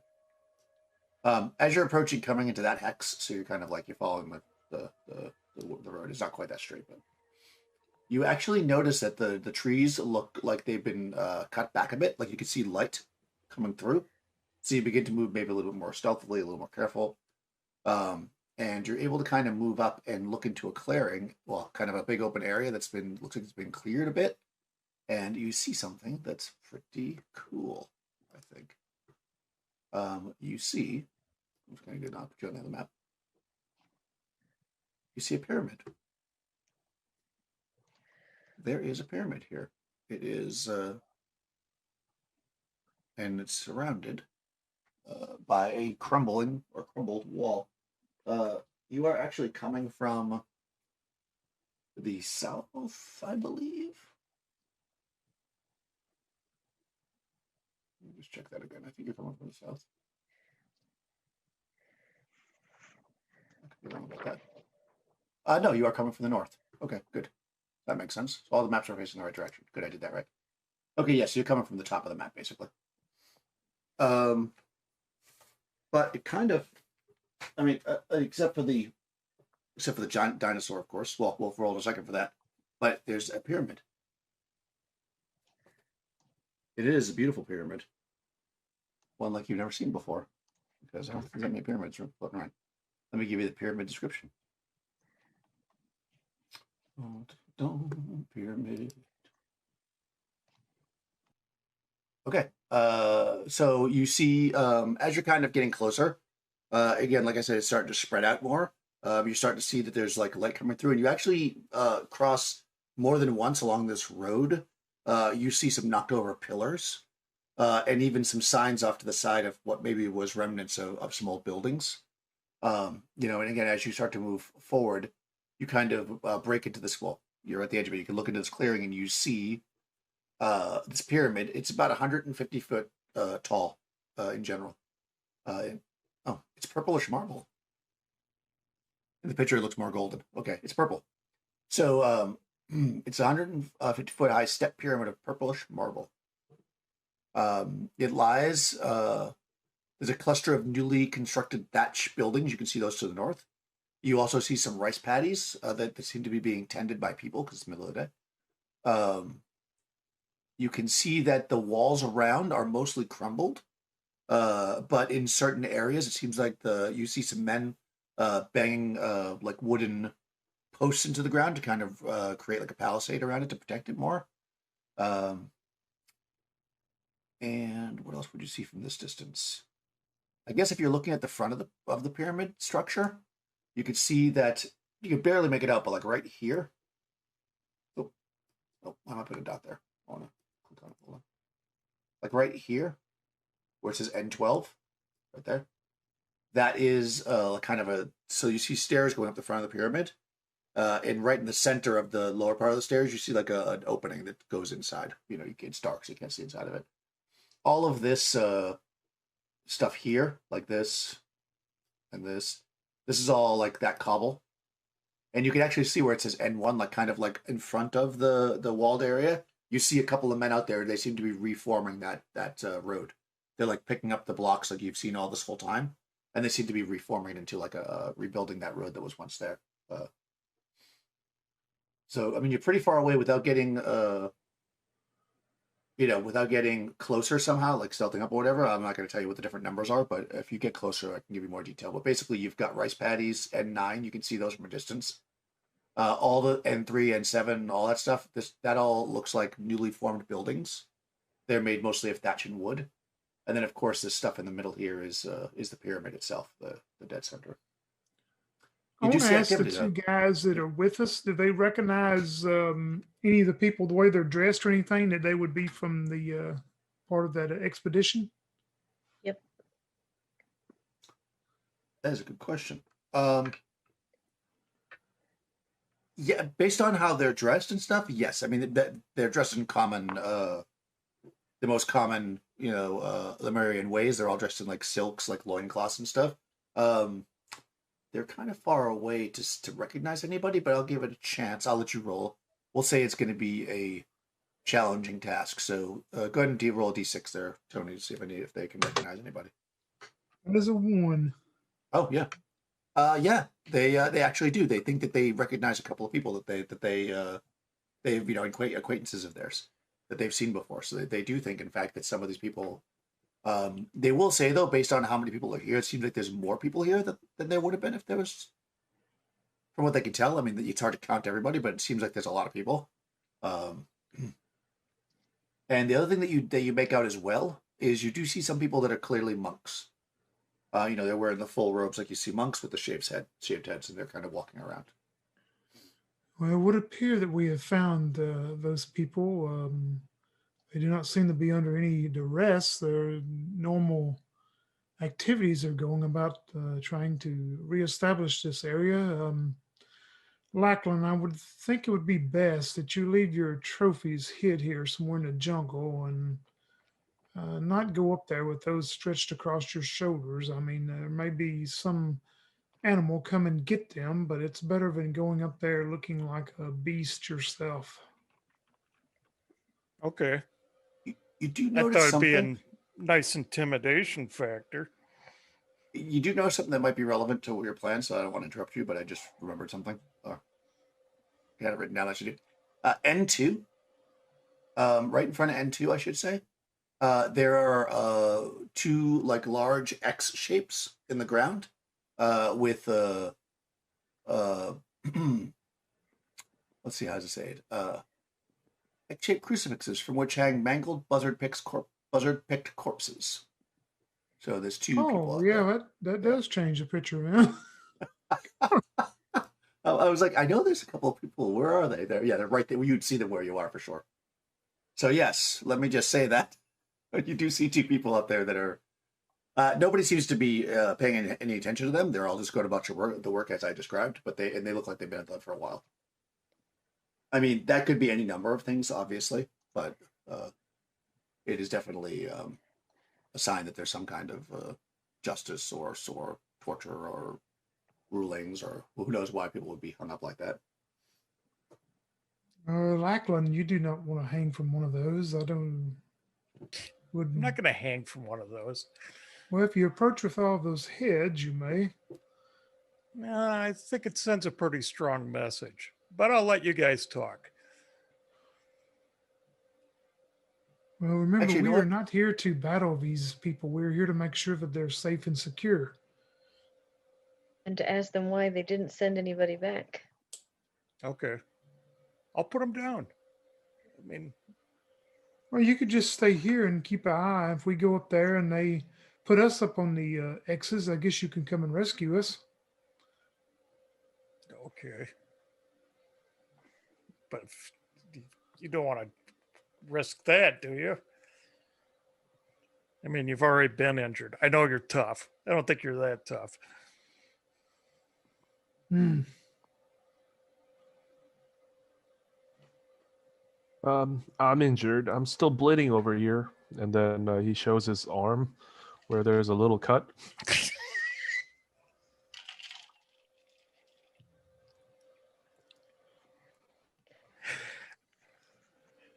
I peeled I pushed the skin back where my shoulder used to be. And go, well, maybe Belky, you can watch the heads then. No, I'm afraid I should just stick with the rest and see what's happening inside. Come on, Lachlan. I mean, those heads, they ought to weigh you down a little bit. I will leave the heads here. I'm not opposed to leaving the heads here. I will even stay here if that's what everybody thinks is in the best interest of everyone. And then I will come and rescue you. You don't have to stay here, Lachlan. You don't want to. I mean, I wouldn't be opposed to him staying here. See? There. Well, everyone here knows your valor and your prowess in battle. So why don't we have one of these folks here, and then he looks at the sailors, watch over your trophy while we get ourselves more if there's a battle to be had. Well, I think these are our trophies, not just my trophies. We kind of all work together on killing these 11 pirates. I'm sure we're all going to split the reward. It's not just my reward, right? Belky has his mouth shut, considering that he wasn't even in the battle last. I'm sure we'll split the reward, Lachlan. You're right. See? What So this is all our heads. What if just like, one or two of us go to the town? Like just two of us or so. And maybe three, just in case, and try to negotiate and make sure that we are welcome. Well, there should be no negotiation. I mean, I agree. It would be best maybe us three, myself and Panesta and you, go and the two sailors here, since they will know some of the people, and explain to them why we're here. And if something does go ill towards us, Lackland and Balky can come and rescue us. But how do we know you would be in trouble? It's not like you could yell so far from us and. Oh, pigtails can yell. I can tell you that. Do you not have eyes, Balky? Can your eyes not see if wants to stab somebody with a spear point or someone grab hold of me? I mean, can you not see that from here? Well, so long as you're staying in clearing, we should be okay then. I'll stay here back with Lachlan.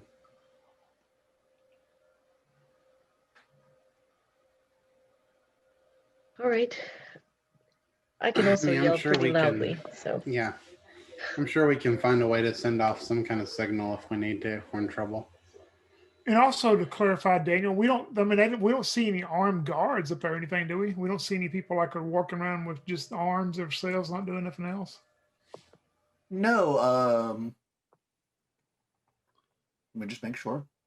No, I mean you see people tending to the rice paddies. Some of them have some animals.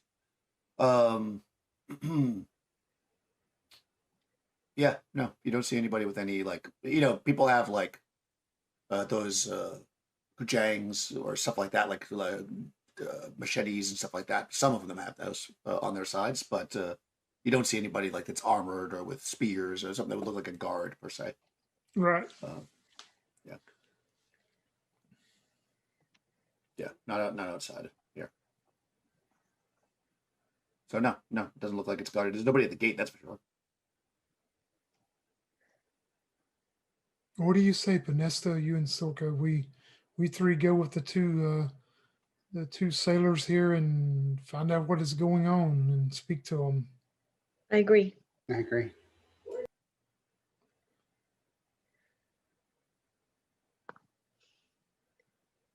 Okay, you're gonna So approach. I'll go up there. Besides, Yep, they may find 3 women less aggressive than 2 large, bulky men. That is true. Well, it would definitely be better conversation. Oh, you mean we're not going to whip out our weapons and kill everyone right away? And she kind of just gives Lachlan like a little side eye. That was directed towards me, right? I think I caught that. Just remember, if you hear us scream loudly, Lachlan, you can come and do whatever you want to do. Get you some more heads. I'll come rescue you. You know what? That's what Go ahead. good at. Sorry. Roll another d6 for me, Tony. Uh-oh. That is a 2. Okay. Yeah, they're looking. The 2 sailors. Yeah, they because they're also looking as well. Yeah, they don't notice anything. Like you maybe say, oh, does it look like they're under duress? It doesn't look like it. Everybody looks like they're basically working, as far as you can tell. I mean, it's not like it's pleasant work to work the rice paddies and the animals and build stuff, but it's nobody seems to be being held in with any kind of weapons or whatever. The only real sign of violence or anything like that you see is the 2 bodies that are strapped to the crosses up front. Well, Okay. Let's go do this thing. Okay. Yeah. So if you walk, without being, just kind of approaching to see, to make contact, essentially. So I'm assuming you walk down the road. You could walk down that road, N1 as it would be, and like I said, there's a group of men there, people. It's a mix of men and women, I guess. They are. Show the camera so I can see you guys. They are basically repairing the road. There's 8 of them. And they notice you. You're decently. I mean, you're all armed and armored and stuff, so they obviously stop when they see you. One of them kind of looks and then he doesn't run, but he like looks and then at you all and then kind of says something in. Oh, actually, go ahead and roll a d6, Pinesto, see if you catch what he says. Okay. So yeah, roll a d6. That is a 2. Yeah, you hear him say something about stay here. So you don't hear the whole thing. And then he like heads back in. He doesn't run, but he walks with speed, we'll say, back towards the inside. And the others kind of stand there, kind of workers are, they like stand there with their pitchforks, wherever, they just like are waiting for you to approach to talk to them, like they're looking at you basically, but they're not saying anything to you until you get closer. Like Okay. You're probably 100 yards away when that happens. And yeah, if you get close enough, they one of them, kind of a young man, he raises his hand in greeting and he says, are you pilgrims? We're certainly travelers. Finesta says as she smiles at him. Her best Finesta smile. He says, we had thought that as we repaired the temple that pilgrims would come. They say that if you build it, they will come. I have heard that said in faraway lands. Yeah. And here we are. He says, we are but a small community, but we believe that change can be had through those who believe. Change? Change. To make a better world. Oh, that's a lovely sentiment. Are you Yes. from Jamanket? No, this guy is actually, they are the jungle people. So no, he tells you he's from the center of the Lemurian fragment. He says where he's from, but then you don't recognize the name because it's, it's a small village or whatever, and then he says it's in the center. He kind of explains where it is. Okay. Yeah, Yamaket's basically on the I keep calling it the fragment, the remnant. Right. Yeah, he's from On the the end. kind of the center, yeah, Okay. of the island, the main island. As it would be. Are there people here that are from Jamanket? Yes, many people. They joined us some weeks ago. Yeah, I think so, weeks ago. We are looking Well- for one in particular, Benesta. What is the name of the woman? Gohori? Gohuri? Oh, Gory, yes, of course. Mojen's woman. Oh, she's married? Yes. Well, I mean, no, there's no like. Actually, do they? He doesn't say yes. He says she is Mojen's woman. So he says it. How's Okay. that? Oh. We would love to speak with her. He kind of like nods his head in agreement. And he says, and you hear, well, actually, you speak fluent Lemurians. You hear what he says. He tells the others to continue to work. And he says, I will find her for you. Come. And he says, are you, he kind of looks at you. Obviously, you're clearly not Lemurian. He kind of looks, he says, are you her people? We are come on behalf of her people.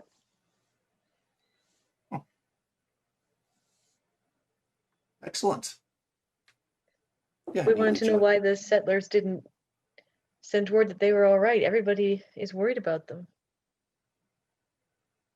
Oh, well, I guess, when you're so caught up in work, you sometimes time flies, as they say. I suppose. Besides, we should really give up earthly matters when we come to worship, don't you think?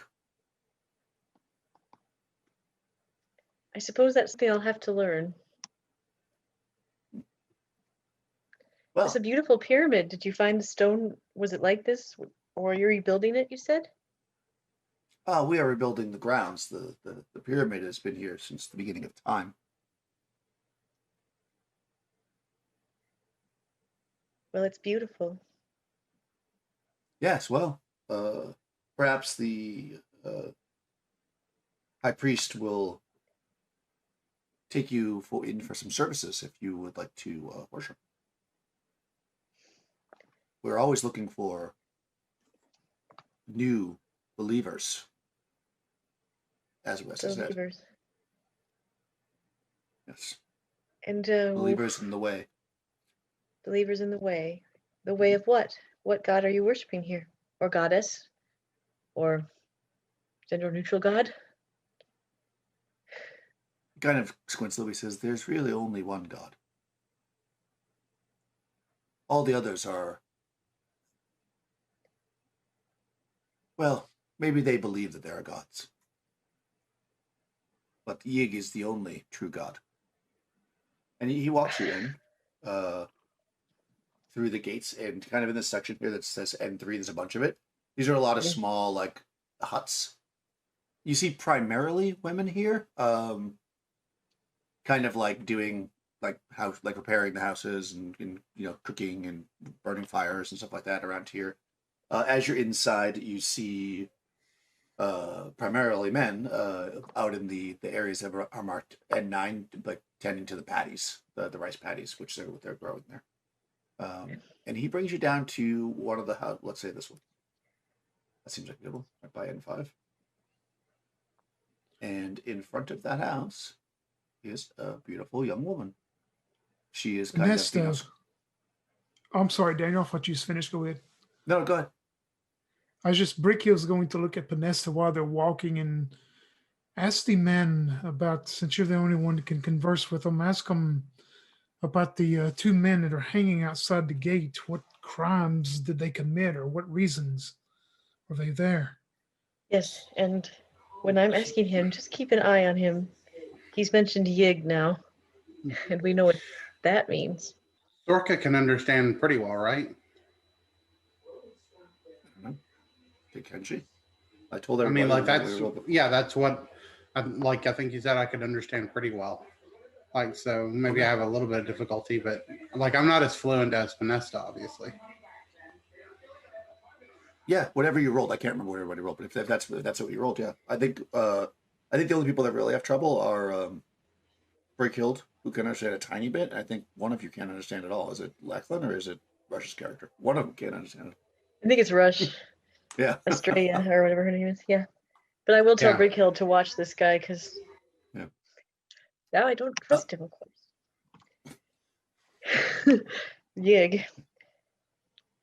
Yeah, Okay, so you come in front and you see squatted in front of this house. There's in front of a small fire, like some hot coals with above it. There's a bowl that seems to be carved from stone, actually. Above the kind of like sitting in these coals. She's tending to the coals, and you can see steam coming up, like she's heating water or maybe cooking something. And she looks up. She's maybe 20 years old, maybe a little bit younger, probably a little bit younger. It's Hyperborea, so she's probably maybe 18 years old. She's got long black hair, clearly Lemurian, very beautiful. She looks up at you, and she kind of, she sees the guy at the door, that she kind of stands up and she says, we have visitors. She's addressing the man because, of course, she doesn't know if you speak Lemurian or not. And he says, in Lemurian, he says to her, they claim to be associated with your family. And then she looks at you, questioning with her eyes. It said, Gohori? What? Yes, she's saying his name, Gohari, whatever her name is, yeah. Gohari, yeah. Gohari. Yeah. Kaori. Yeah. Gohari, I guess how you say it. I always pronounce it differently every single time. So just so we know. Yeah. So yes, she says R-I. Yeah. She says yes, I don't recognize you. You are known to my people. Is she speaking Lemurian or is she speaking She's speaking Lemurian. I would say, my name is Panesta, and I've spoken to your father, Wantan. He's very worried about you. He says you haven't sent word back that you are all right. Yes, well, sometimes religious duties.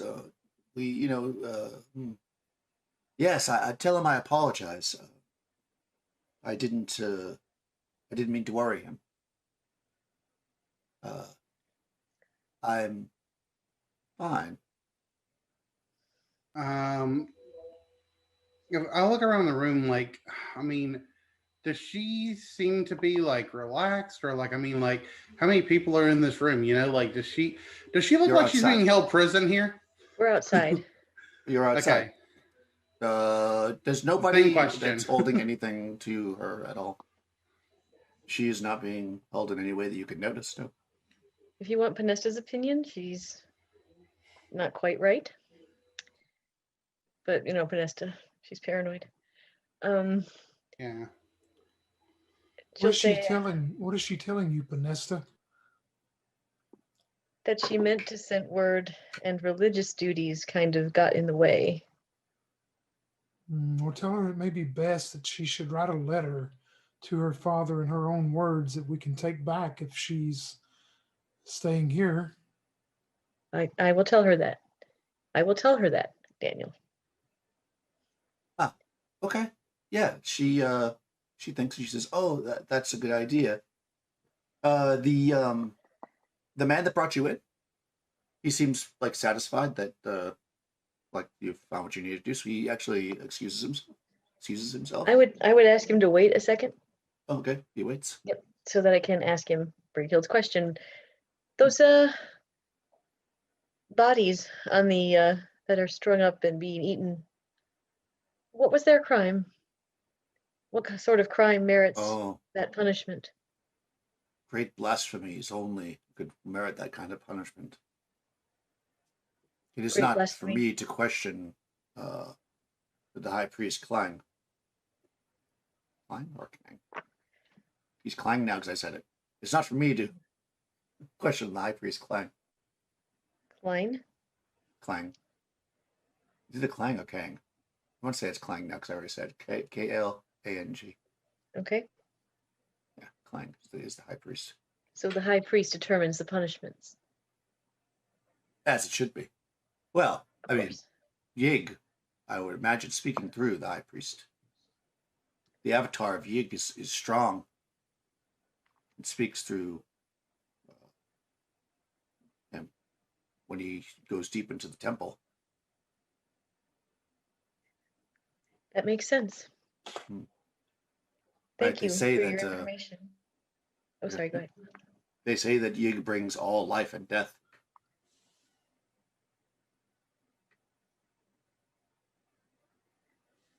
Well, that is what they say.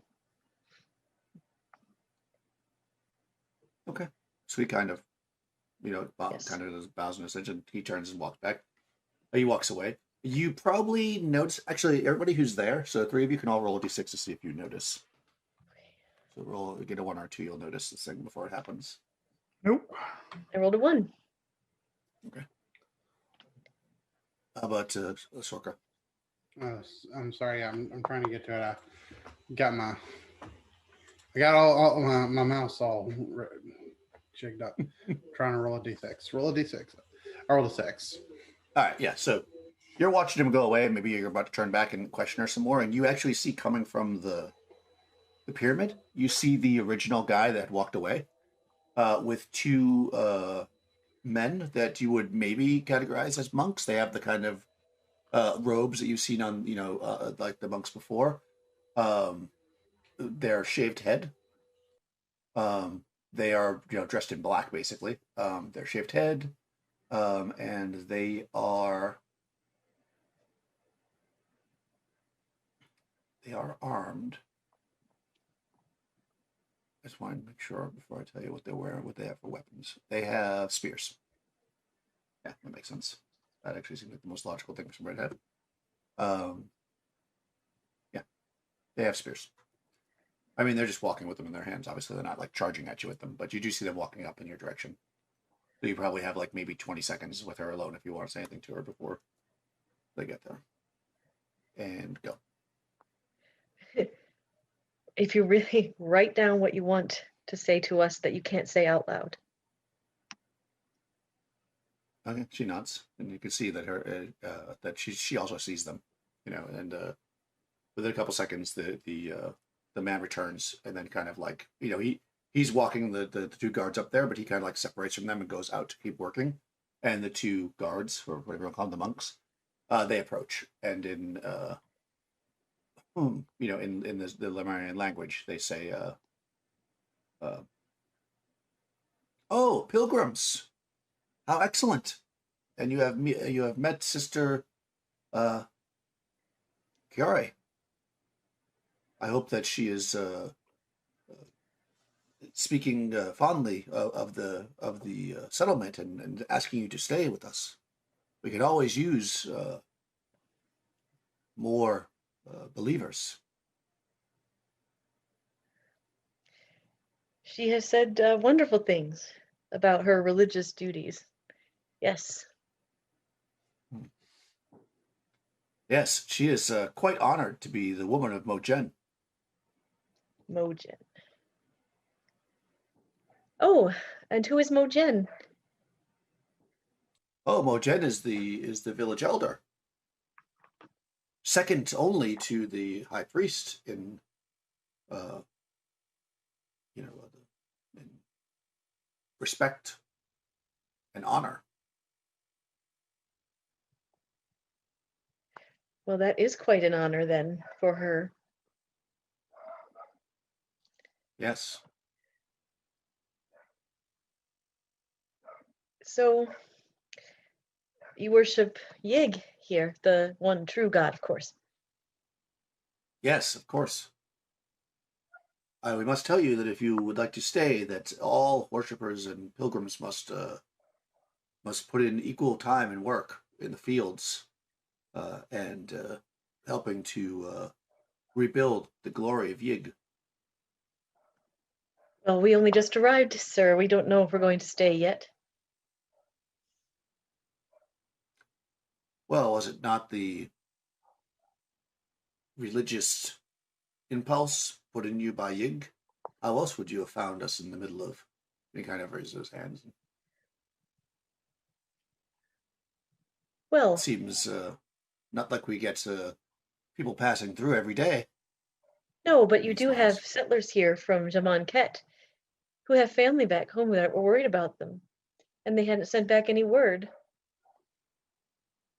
Oh, Why didn't they well, I'm send back sure they any must have sent word? back word. I'm sure they must have sent back word. You didn't send back word, Sister Carrie? How, that is disrespectful to your family. You should be ashamed. Well, it She wasn't kind of just like, her. she It cowers a little was bit. it was every settler. Why do you think they wouldn't have sent back word? Well, that is something that only Mojen would know, as he is the village elder. Is he One from must Jamanket? always listen to the elders. Always. Very important to honor the elders. Yes, it is. Is he from Jamanket, Mojen? Yes, of course. He's the village elder. Okay. Well, perhaps we could kind of take a look around your encampment.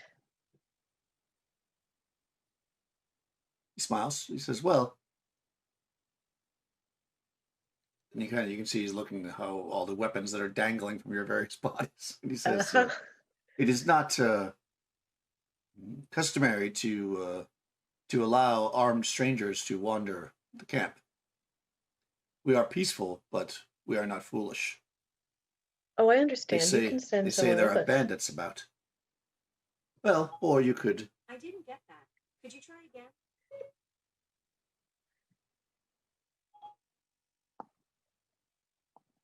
cancel." There's nothing to cancel. Oh, yes, there's not. Why is Siri doing that to me? Okay. Sorry. Did I say something that would activate that? He says, or perhaps you could, he kind of points to one of the huts. He says, that hut is not occupied. You could leave your tools of violence there if you'd like to walk around freely. Otherwise, you will need to leave the premises. We cannot allow armed strangers, as I said.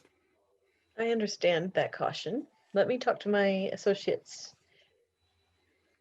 and see what they would like to do. That's good. When you're doing that, he actually takes Kiari by the arm and kind of leads her slightly away. One of the guys does. I think the guy stays with you, and you can hear them talking silently.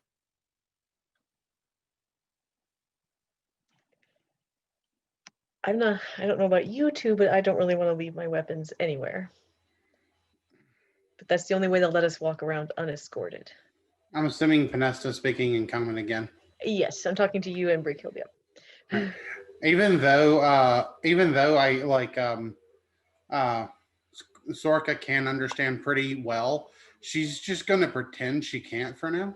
So she'll talk to Panesta in common, and say basically like I don't feel comfortable walking around weaponless, but I doubt that they're gonna let us leave here.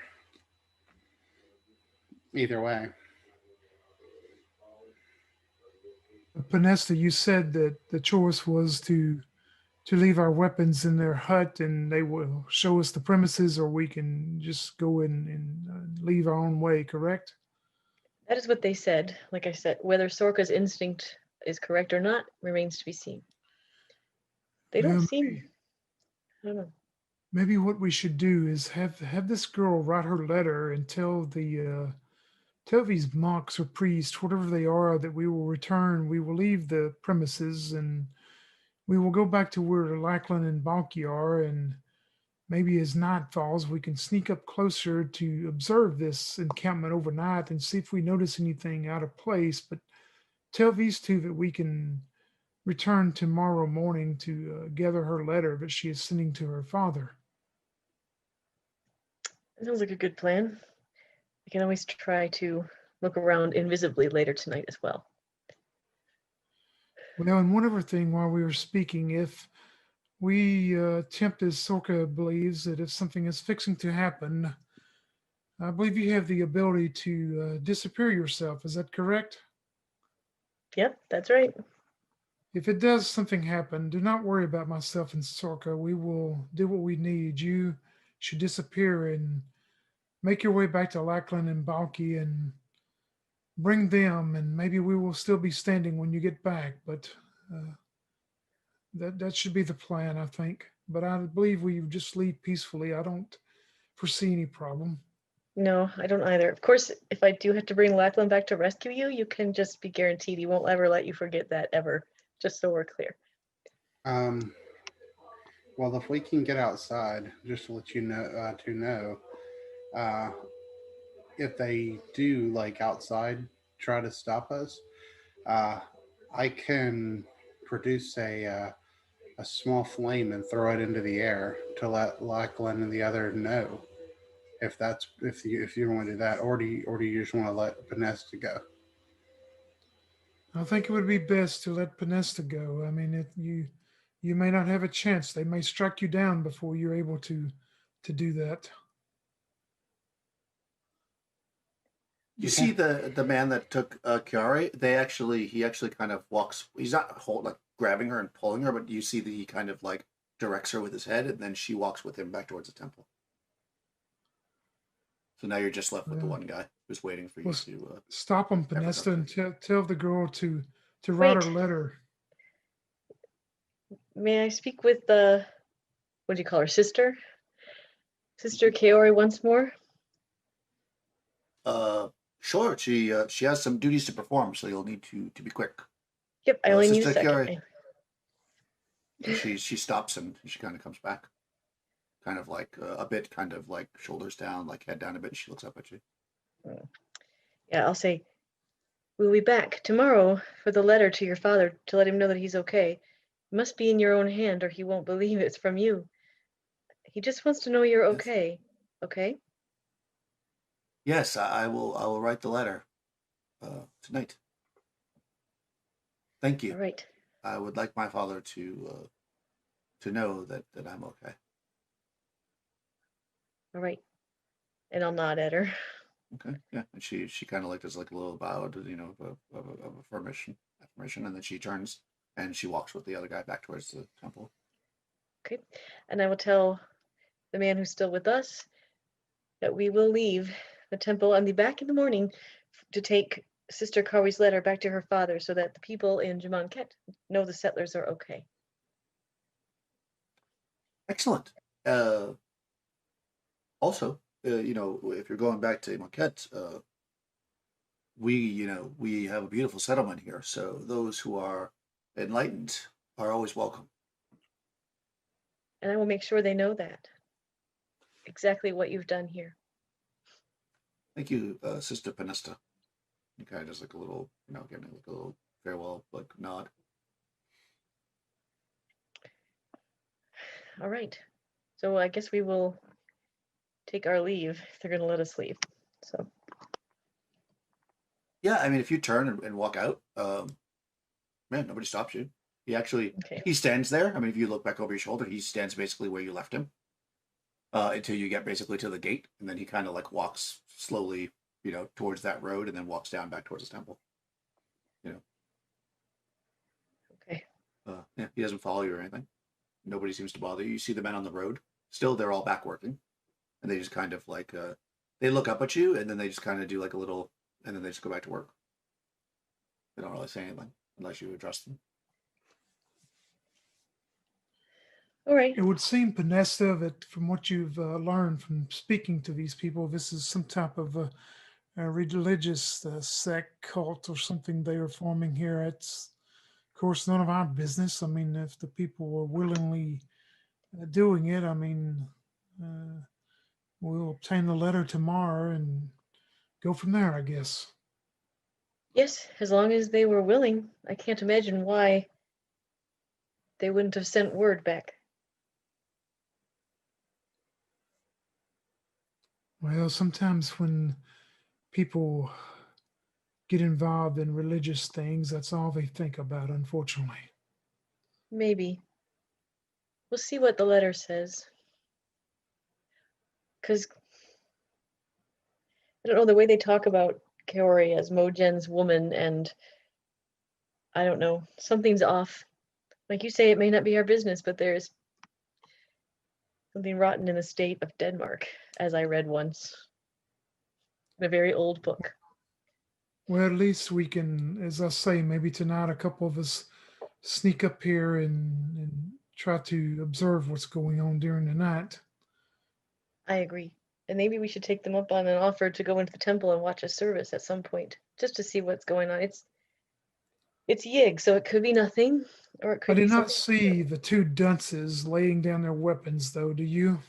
Oh, no. I don't see that. Especially not for religious reasons. Oh no, no, especially Lackland. No. Well, All right, at least he didn't have to rescue you. Nice. All right, you want to take Uh, do a little bio break here? 10 minutes. Go ahead, Yep. Crystal. Sorry. Yep. Crystal, you have something to say first? No, Okay, it's fine. we'll do it when we get back. All right, we'll take a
Anything to say, I guess.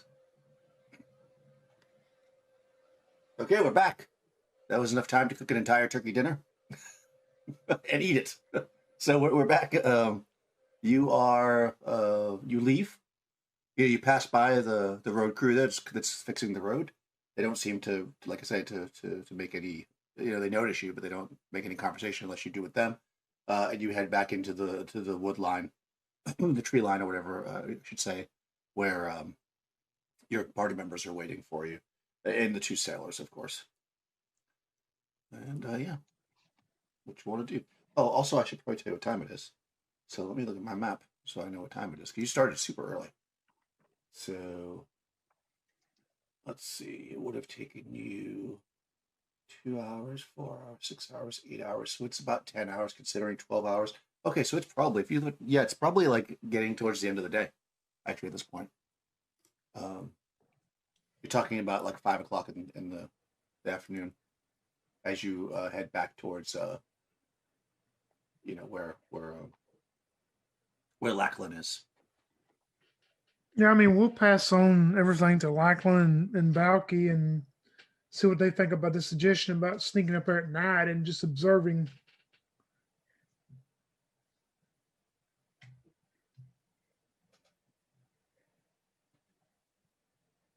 What do you think about that, Lachlan? I think I'm all right with it. I mean, I could sneak up there. I don't know about the other stuff, but I was thinking that Just- if they cut out your tongues, I would have never known if you were screaming or not. So next time I should just kind of hang back further, I think. Or Your go in mind with it. works in weird ways. Well, I mean, you say you could have screamed, but there was lots of things that could have happened that you couldn't have screamed. And then I was thinking, well, maybe I should go in there and help out, but I'm happy that you're back. Hey, speaking of going in and helping out, when we sneak up there, try not to kill anyone. Oh, I won't, because these aren't the pirates, right? You won't try not to kill anyone? Yeah, they're not pirates. Right, they're not. So far as we know. They're just a bunch of Yig worshippers, right? That's what it seems Yes. to be. Yes. Yeah. Yes, evidently it seems to be some type of religious.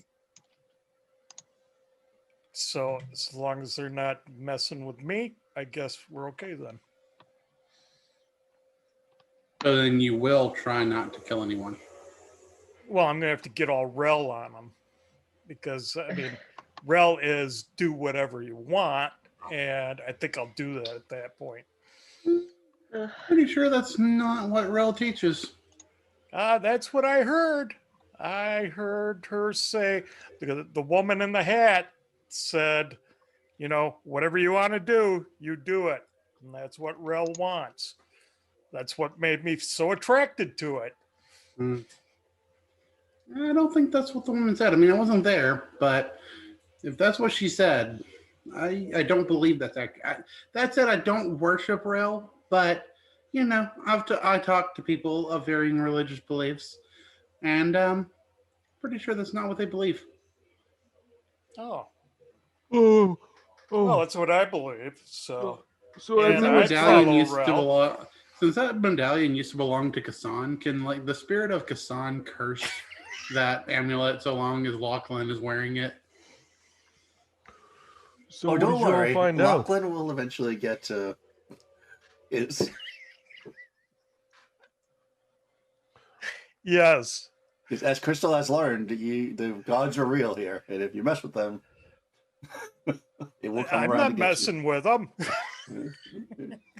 Valky rubs his eyes and walks lazily towards Sorka and says, "Did you find out anything about the place?"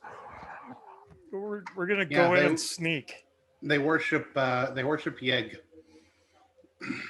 No. Vanessa did most of the talking. Good. So what's the plan, Panesta?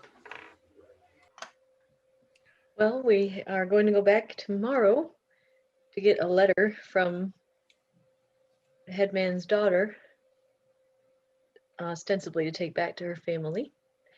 And before that, we're going to be sneaky and see what goes on in this place at night. Because they seem nice enough, but you can go either way. So, But we can't kill anybody. Well, if you need me to climb over the wall, and just give me a rope, and I'll let it down on for you all.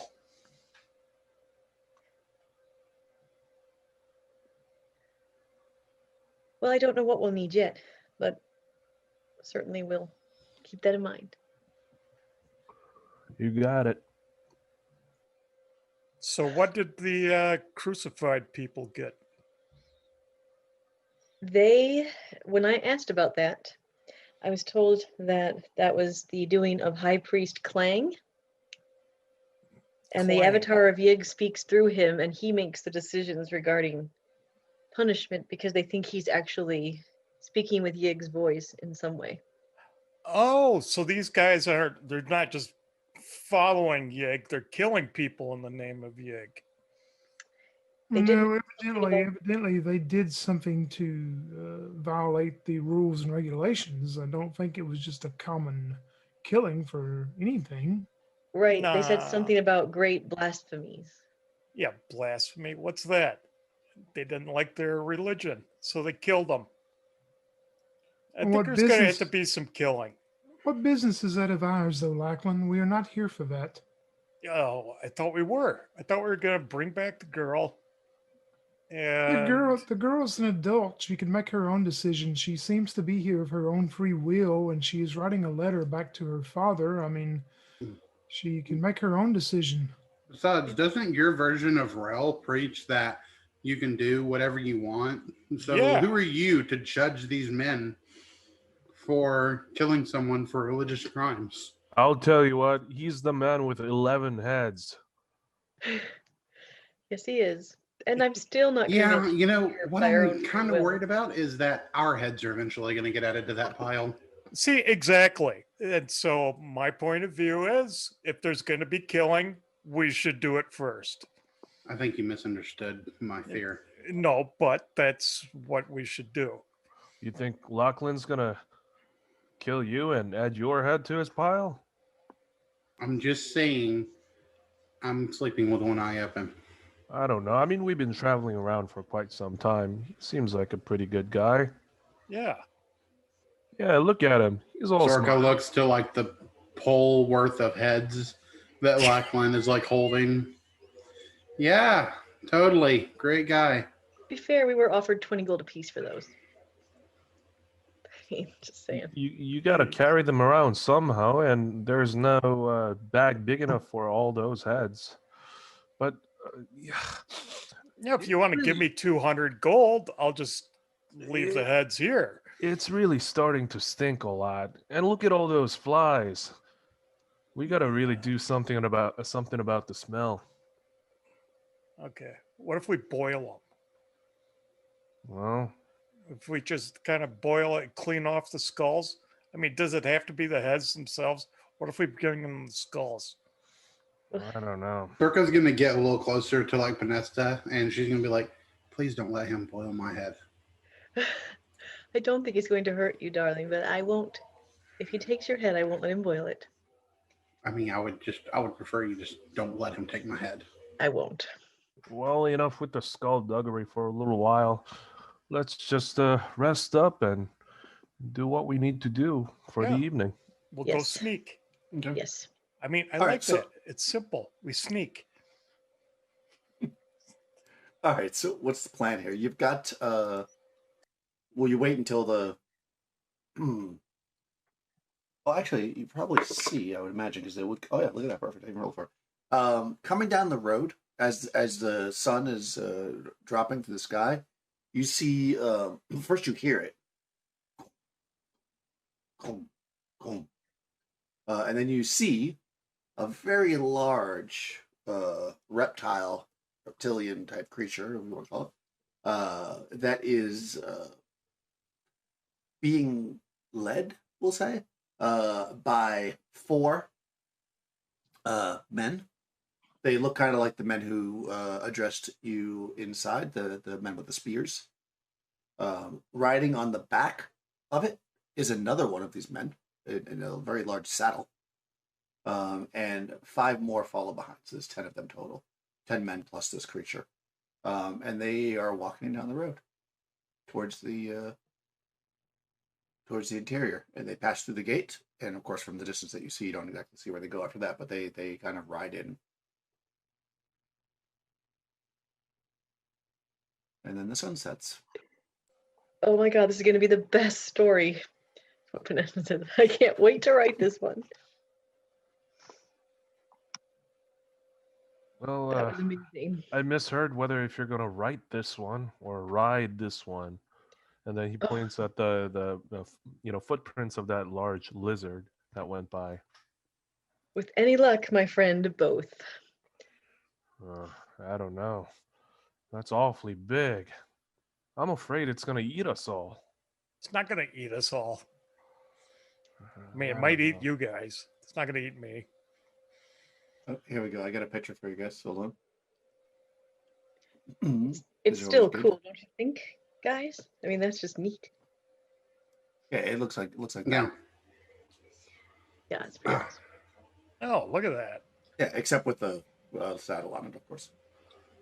Do you remember all those horns? I mean, if it shakes its head, it's gonna impale all of us at once. Yeah, you just get behind it. I'll just stay behind you, Lachlan. I mean, come on. We already took out that big thing with the huge teeth. I mean, what's a bunch of horns? We got mean, this. He was sterilized. I don't know. I mean, there's something very frightening about horny lizards. That's what she said. Well, either way, it's going to make a good For some story. reason, a vampire reaches up and level drains Sorka. It's weird, but, and then it leaves. Yeah. Right. Well, what do you have in mind, Brighild? Yeah. So Vanessa? what's your approach? So just to be clear, we're looking at this Brickyard map. is sitting there wishing she was back in the fields of old. So just so we're clear, basically where the wall is solid, like in these areas here, it's anywhere from 5 to 10 feet wide, right? Thick. It's about 30 foot high at the highest points, but all these areas here are like crumbled. So there's like crumbled wall here, crumbled wall here. And these areas here, like right here on the side, is the palisade that they're building. So of course you've got some palisade built there and some built there, but it's not fully, of course, enclosed yet. And then the backside is all covered in the jungle. So they've only cleared like this front part. They haven't at night, anyways. You don't hear them doing any clearing of the of this. But you probably would have noticed when you were in there today. Although you really didn't go around too much part of the side.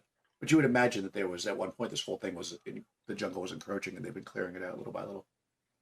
So currently that area is not clear. From the travels, with Balky so far, everyone in the group knows that he's really good at climbing. Yeah. I mean, Brickyard's whole suggestion was to try to, stay in cover somewhere and just observe what goes on in there. I mean, she's not. Okay. She wasn't suggesting to actually go into huts and look around or stuff like that, but unless somebody else. What, you want to go into the rice paddies and just kind of lay in there? And where the other broken pieces of the wall are, like around the sides. Yeah. I mean, where the wall's broken apart, you can pretty much just walk through that because you're not impeded at all. You wouldn't have to climb over. And just observe what we can. Yeah. Okay. Yeah, good. That makes sense. Okay. Now, Yeah. So are we taking weapons? Is that Yes. Yes, we okay? are. Yes, but leave your heads. Yep, I'll leave the heads here. I'm Right. sure our wonderful sailor friends can watch them for us. yeah, they set up a bit of a camp, I guess, for you guys to come back to with the heads and the. They hang them from a tree so that they're a little bit away from where they're going to be, so they don't attract wild animals. And they say, "We'll keep an eye on them." All right. So,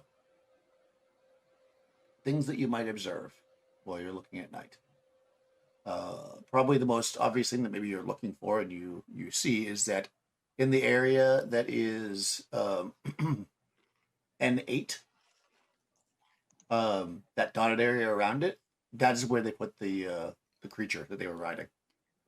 It seems to be in there. In like it's got like a there's a small fence around it. You don't believe for 1 second that that fence would hold it in. So clearly, it's domesticated on some level because it's staying in there. And you see the men maybe coming and going from that building. The men that it's the monks with the shaved heads.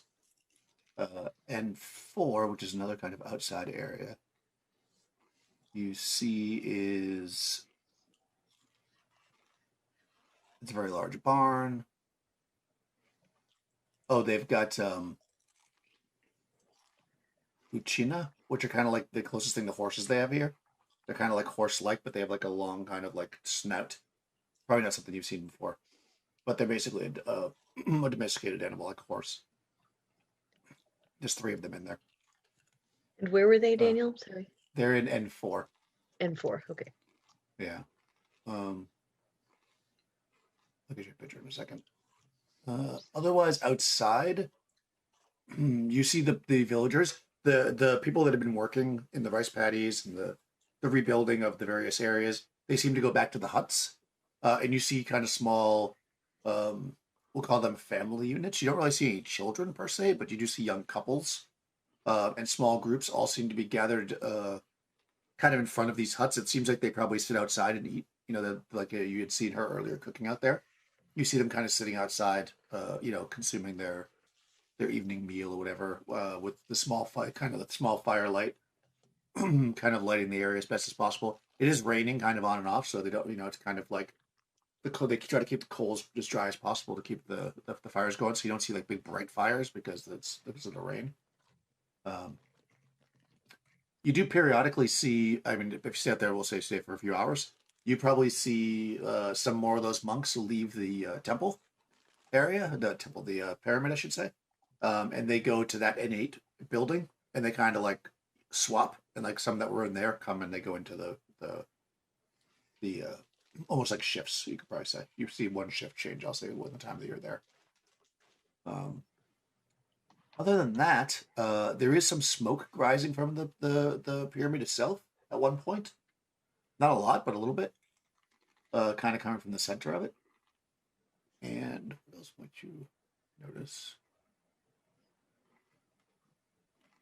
That's probably all you really notice, unless you want to ask very specific questions, and I can tell you whether or not you see it. Oh, I will say this: you do see an older man, probably you would say pushing 50, that goes to the hut with Chiari and sits with her. So you would maybe guess that that's Bojin. Mm-hmm.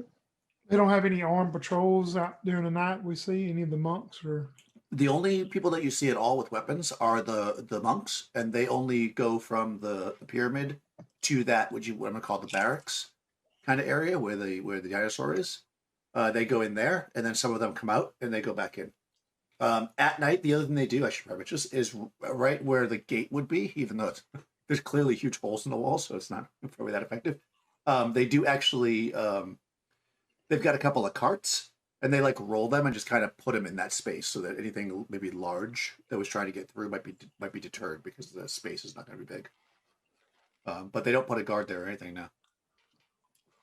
There's no guards that are walking the grounds at night.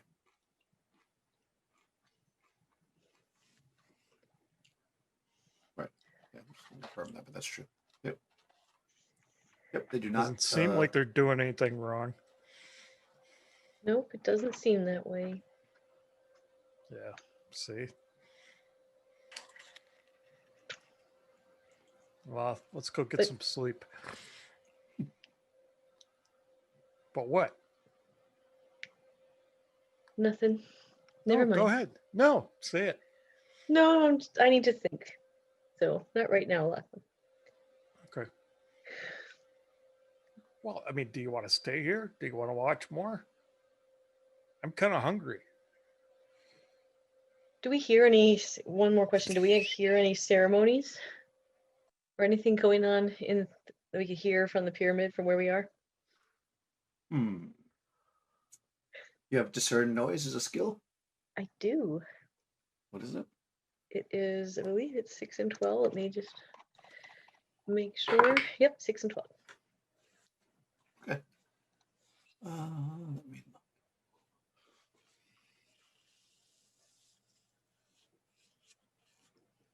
No, not really.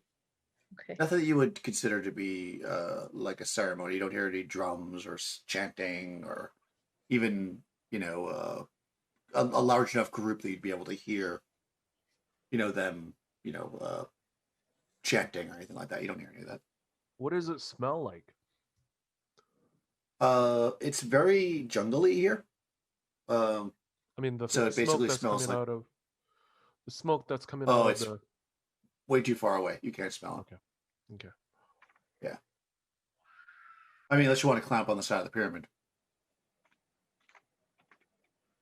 Belky, he looks around and says, "Well, I mean, we came down here to Lemuria to find adventure and some riches, and I'd bet that within that pyramid lies all sorts of things that we haven't seen before.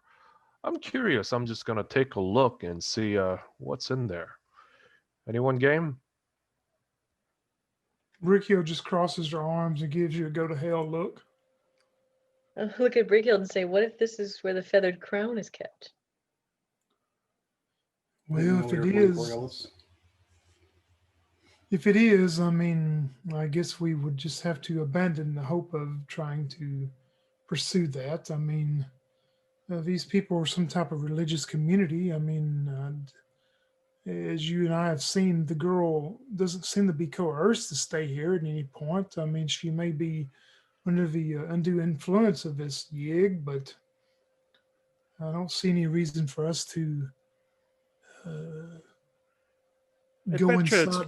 it's magic. Well, It's Panesta magic. told her to like write in a letter anything she couldn't say to us out loud. So we need to get that letter tomorrow first and make sure that it doesn't contain anything that says that she's being kept here against her will. Well, of course, but I'm sure she's not going to be very open in the letter either. I'm sure someone of those monks will read the letter before we get back in the morning. Yeah, and if she's been bewitched, or if they've done some sorcery on her, I mean, who knows? Do you She might remember not even those? be in her Well, right mind. I say when we get the letter, we try to, check it, maybe see if it contains any, like maybe look down the side to see if there's any like hidden messages or like check the first letter of each word or something like that. Well, back to the point at hand, the foolhardy plan you have, Balky. If you wish to go in this temple, in this pyramid yourself, and look for treasures and things, be my guest, but I am not going with you. That is none of my business. Mm. Yeah, neither will I. Well, I'm just gonna take a peek a little bit and find out what's going on in there. I'm just curious. We came all this way from way up north, and I just want to take a look. And with that, Balky starts to climb one of the walls. He's gonna go around to the far side, like N2. Which And N2? There's a whole bunch of N2s. okay, Click on it. okay. On the left side. On the west side. Yeah, on the west side. He's So gonna go basically in the through. jungle. Okay. Yeah, he's gonna go Right. to the west, and then take a corner, Mhm. and take a peek through the rice paddy to see if there's anything going on over there. No. Up here. Hold on. Right over there. Yeah. No, you don't see anything. That's where everybody is right now. Okay, That's yeah. where you all are hiding, right? Yeah. And he's gonna, try to go down here, do the same thing, take a peek, Mhm. and Yeah, he's gonna continue on this way. Okay. Yeah, you can basically see right through that palisade. It's just basically bamboo. He's gonna try to climb up the palisades over here. Yeah, you can jump right over that. That's easy. Okay. Hey, Daniel, just for the record, when he started going that way, Brickhild is going back to their camp in the jungle. She's not Yeah, hanging that's what I was around. thinking. Yeah, I will as well. I'm going with Brickhill. Is anybody staying? I guess would be the best question. Lachlan will have his back. I mean, I'll I'm stay. I can always go invisible if I have to. You're gonna Yeah. lay, you guys, is Panessa and Lachlan laying in the rice paddy still staying hidden, or are you going with them? yeah, I'll lay with Pinesta. We'll stay and wait for him, see what happens. Okay. Yes, you see him leap over the palisade. A soft rain is following. The moon's out, but it's not particularly. Actually, is the moon out? Hold on. Let me check my chart. Yeah, it's a half moon. Phobos is half moon. So well, yeah, it's the last quarter. So it was full moon yesterday actually. Okay. So it's pretty bright when the clouds aren't covering it, but you're able to jump over, and you don't see any patrols. I mean, you guys have been sitting there for an hour, so you didn't see any patrols. So he's gonna move on down this way, Okay. and he'll stick to the. He's gonna check out what's over here. Just take a peek from where he is. Is that an opening or is that a wall? That's a wall. Okay. Yeah, he's gonna stay close to the wall, and once he could, go into this foliage, he's gonna stay hidden and navigate through the jungle area. All right. And he's going to continue to approach closer and closer to the pyramid until he's at the edge of that jungle covering. Okay. Yeah, I mean, you hear like the normal kind of wildlife that you've been hearing at night, but you don't see any patrols or any people. You don't see any kind of security of any type really keeping you away from that area. What are these things over there? Are those That's rocks? basically it's a rock path around it's like a patio around the. Okay. I think He's rocks going to and- wait a little while to see if there's any, people going around, Mhm. patrols. If he doesn't see him, he's going to continue to approach that rock patio or the rock Okay. platform. Okay, yeah. Yeah, it's a 44-yard courtyard of smooth greenish stone. Surrounds the pyramid. He Once touches. level, yeah. You can see it's now cracked and displaced. Yeah. He touches the stone. Yeah. Smooth and green. It's definitely. Well, you didn't go in earlier, so you don't know. But it's smashed up. Like it looks Okay. like you saw on the road. Basically, like the grass and everything is growing up through it. And it's not perfect anymore. It probably was. You can imagine. He takes out his sword and like pokes at the greenery or the vines or whatnot, if there are. And if nothing's jumping out, no scorpions or anything, he's gonna start to climb up here. You gonna climb inside of the temple, Yeah. the pyramid, rather. Yeah, you do. Yeah. I mean, it's pretty slick. And it's raining. Okay. But so what you have a climb skill, though, right? Yeah. Same as thief of 4th level. Okay. All right. So the climb is 8 out of 12, but I'm gonna say because it's raining, I'm gonna give it a 6 out of 12. Go ahead and roll. Okay. 6-sided. No, you roll a 12-sider. You 12-sider, you 12-sider. want to get 1 through 6 is that's. So you get a 50-50 chance basically to be able to get up at 12. 12. Okay, yeah, you it's super, super wet. You don't think without some kind of like a rope or something you'll be able to actually get up here tonight with the way it's raining. There are stairs in the front, obviously, but that would make you a lot more obvious. Yeah, I mean he does have a rope. Let's see. Mhm. Yep. Is there any rock projection that's up there? Not down there. At the very top, there is. There's columns. Okay, he's going to tie one of his hand axe to the rope. Hold on.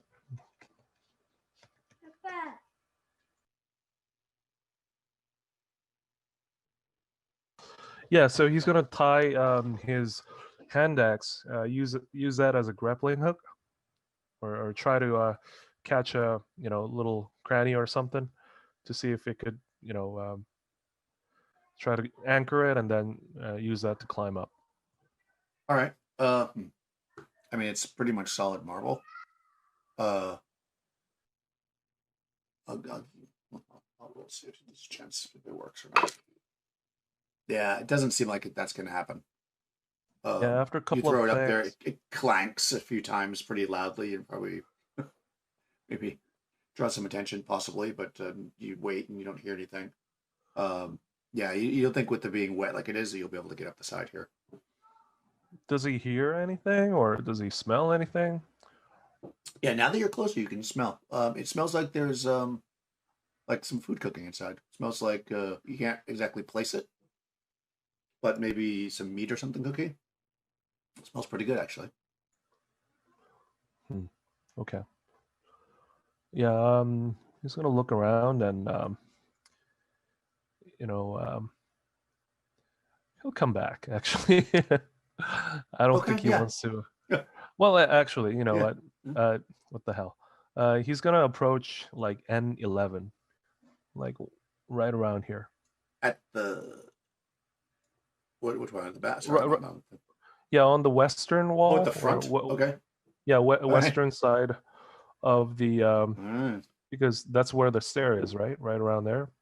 So he's Yeah. going to take a peek here at the corner to Yeah. see if there are people walking by in the front steps.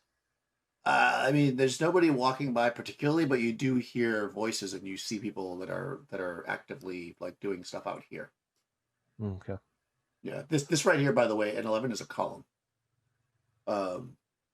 It is. Let's see, it's carved.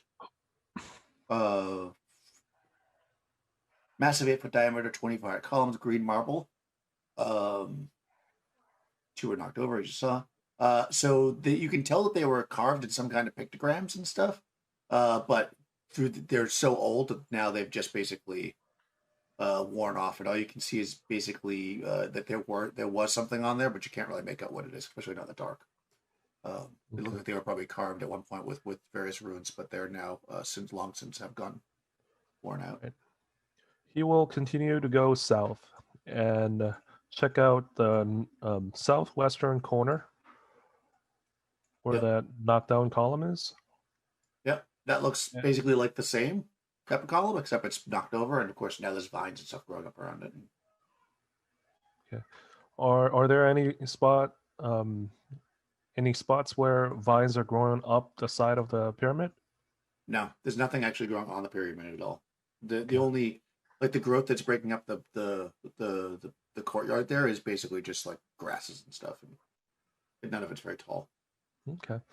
So I mean, he's just gonna check out the southern side and the eastern side of the pyramid, and he's not gonna risk like going up to the northern side at all. But after doing this quick check, he's gonna look for like cracks in the wall or any passageways leading inside.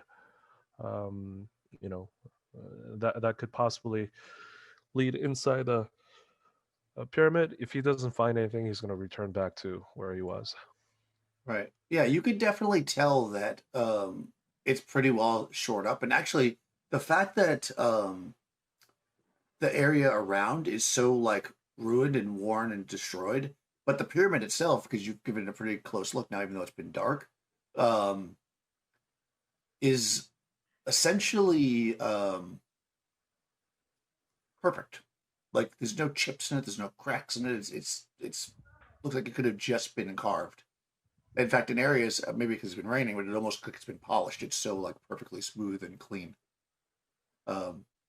As you're circling back around, though, around the southern to get it to leave, basically, you hear a voice coming around the corner, they actually you're surprised or not? Oh, you're surprised actually. Well, let me see if they're surprised. They're not. Okay, so they urge you. You kind of you're coming towards that N11, that one down in the this one with column broken over. And when you kind of get to that point, like you're about to come into the woods to get the hell out of there, you see there are actually, I don't know how many are supposed to be here. Several. Oh, all of them. 5. 5 of these monks with the spears. And they look at you and they say, drop your weapon. You have violated the temple grounds. You will be brought to the high priest and tried as a blasphemer. Yeah, after hearing about what happens to the blasphemers and things like that, he's gonna bolt. Okay, all His right. movement, You're gonna run. Okay. yeah, his movement is 40. Nice. Well, let's roll And- initiative. Yep. Because they're obviously ready to cut you down if you try to run. Roll d6. Ooh, God, they got a 6. You better get a 4. 6. Oh, okay. Not good. All right. All right. These guys, I guess they're local patrolling, so they're gonna have their scimitars. They charge at you with their scimitars, and they're like, "For the glory of Yig," or whatever they would say. They are. Your AC is what? AC is, yeah, hold on. Yeah, he's not wearing anything, so his AC is 7. 7. Okay. So they need an 11. Okay. So let's see. First guy hits. Second guy misses. Third guy hits. Fourth guy misses. Fifth guy misses. All right, so you get hit twice. So they all come running at you, kind of trying to surround you before you can run. 2 of them strike at you with their short scimitars. I guess they get +1, but that wouldn't have made a difference though. So d6 +1, so 2d6 +2. Oh, not bad. All right, so that's only 6 points of damage. Yep. As they kind of surround you and cut into you. You definitely could run, but because you're, at this point, they're going to get another attack on you if you try to run, because they're all surrounding you. Yeah, or I you mean, decide to stay and fight. It's up to you how you want to do it. There's 5 of them. okay. What sort of armor are they wearing? They're wearing like, they're wearing, you can't see what they're wearing because they have robes on, but yeah, I would say you don't know because they've got like robes. They're monks. They're like covered in robes. So it doesn't look like they're wearing any armor, but they could be. But you can't tell. And they've got they don't have shields or anything. Yeah, I mean, at this point, he's got cut already, and he begins to hear his own heartbeat.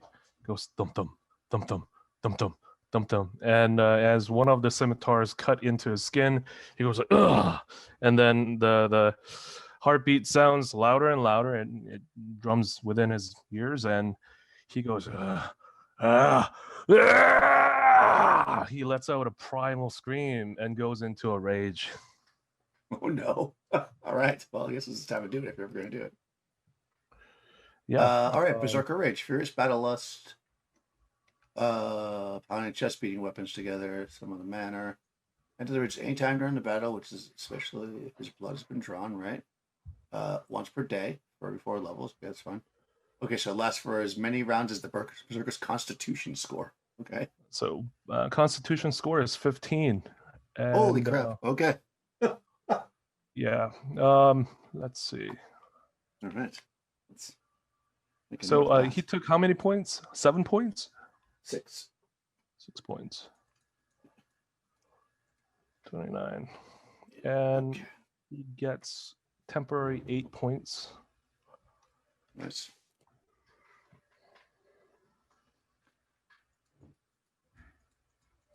Okay. Okay. Does it affect your armor class at all? You still have the same armor class. He still has the same armor class. Okay, you get double attacks. Yes. +2 attacks, rather. Fire immunity, frightening aspect. Oh, they have a morale check. Okay, well, they have to morale. If they have to morale, though. Know that. let's see, you can't surrender, can't fall, uncontrollable, and you have exhaustion. Okay, perfect. Okay, yeah, that's they're like, oh shit. All right. All right. So I guess you're fighting then. Go ahead and roll So initiative for the second round. I don't know if that's your action to do that. I'm going to say that you can probably still attack. okay. Doesn't say you can't. So with that, he is wielding 2 weapons, so broadsword and hand axe, and he gets 2 attacks this round. So Right.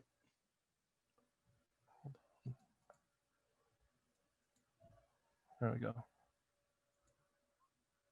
Right. And then you get your penalties all figured out, right?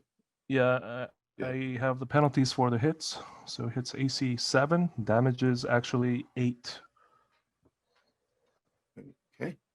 AC 7. Damage 8. That misses. All right, and the next one with the hand axe hits AC 2 and damages actually 11. Okay, that kills a guy. Yikes. Okay. Yeah, you cut a guy down. And you're Okay. foaming at the mouth. Oh well, okay. So I guess you're gonna fight, so I'll count that as the first round because you attacked. Okay. With that, let's roll initiative. 5. 6. Oh, you can go first. Okay. Go for it. No, D6 I said. I got Oh yeah. 3. 3. Okay. One of the guys steps back, like just out of melee. He doesn't like rush away. He does like a fighting retreat, so he'll get a neck on him. Extra attack, I should say. And he around his shoulder he had a horn, and he lifts it up, and you hear burp burp. And of course, so does Panesta and Lachlan. And I guess everybody else will also do Oh God. yeah. This is what I say to Lachlan. that. Oh, And the other God. 3 are going to try to cut. The other 3 are going to try to cut you down. Oh, you still need the same to hit you. So an 11. That's a hit. That's a hit. And a miss. So 2 hits again. This time for 8 points. Okay. Yep. And then it's on you. Okay. All right. This round he gets 3 attacks, Knife. and he will attack with the broadsword twice. Where'd it go? There we go. Okay. AC 12 is not going to hit. And he's going to attack again with the broadsword. That hits. All right. And it does not kill him, though. It actually, that's plus 2 more damage. Still than what doesn't. he had. But he's very hurt. Yeah, 8 points of damage. And finally, he's going to use his hand axe to try and finish him off. Come on, baby. That hits and kills. Nice. Okay. Excellent. Lachlan, Panesta, you hear the horn go off. You can see that men are rushing out of. It's gonna take a minute, but you see them they seem to. A couple of them, anyways, rush out of here, and they seem to be getting their steed. And others are coming out, and then they're running towards the sound of the horn, which is of course in the back of the temple. Do you guys want to do anything? Balky's in trouble, Lachlan, but we will be as well if we go in there. So are we killing now? Is that the... I still don't want to kill these people. I don't know why they. But so we're just gonna let Belky die? Is that the... No, Okay. we're not gonna let Balky die. I knocked 2 arrows in my bow. Okay. You are here. So 1, 2, 3, 4, 5, 6, 7, 8, 9, 10, 11, 12. If you're trying to shoot them, you're like way too far away. Okay. Each one of these squares is 40 feet, so you'd have to move a lot closer. What do you have, a composite bow? Well, 240, so you actually wouldn't move a lot closer, but you have to move within 6 squares, so you'd have to be like somewhere around here to hit those guys. So you are way far away to do that. What if, Lachlan, what if instead of going in and shooting, I go in there invisible, start a fire, try to distract and divide their forces? Okay. Okay. I could do that. All right. So So you while want guys me to discussing that- wait? Do you want to be invisible and go start the fire, or do you want me to do that and you just wait? What? No, you're not going to make me invisible. Why would you do that? Well, you know, I don't know. I mean, if you want to do it to yourself, go ahead. But you know, this is not make the man invisible. I might just go away permanently. All You right, know? fine. It's I'll go true. invisible. All right. Okay. So while you're discussing that, go ahead, young, roll initiative. Got a 4. Oh, okay, you go first. So there's 3 guys here, in front of you, I guess. Currently. And I guess you get 2 attacks this round because you're back down to your normal.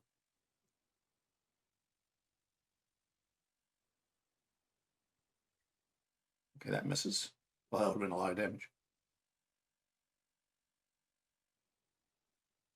-4, that hits. Okay. But does not kill him, unfortunately. All right, Garrett the Horde now decides to get involved. So 3 of them are going to try to stab at you. Even though you're quite... Oh, they're not doing terrible. 2 hits. Oh, all 3 of them hit you this time. They come charging in together. They're like, ah! As you're spitting out foam from your mouth. It's 12, 14 plus 3, 17 points. Bulky.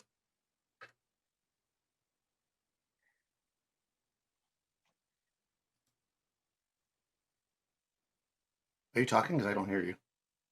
You're muted, Young. Oh, sorry. Yep, Okay. he's still standing. Nice. Pretty All right, bloody, yeah. but yeah, he's still fighting. Okay, that's the end of that round. You see some of these guys. All right, so their movement is only 40. They're running. So as you guys were discussing the magic part, you saw that 3 guys have now reached about here. Other people are still over here doing whatever. Okay, so what's the plan this round? Go ahead. Actually, let's do it within initiative order. So let's roll initiative first, John. Well, they got a 1, so you got to go first. I got Let's roll 6.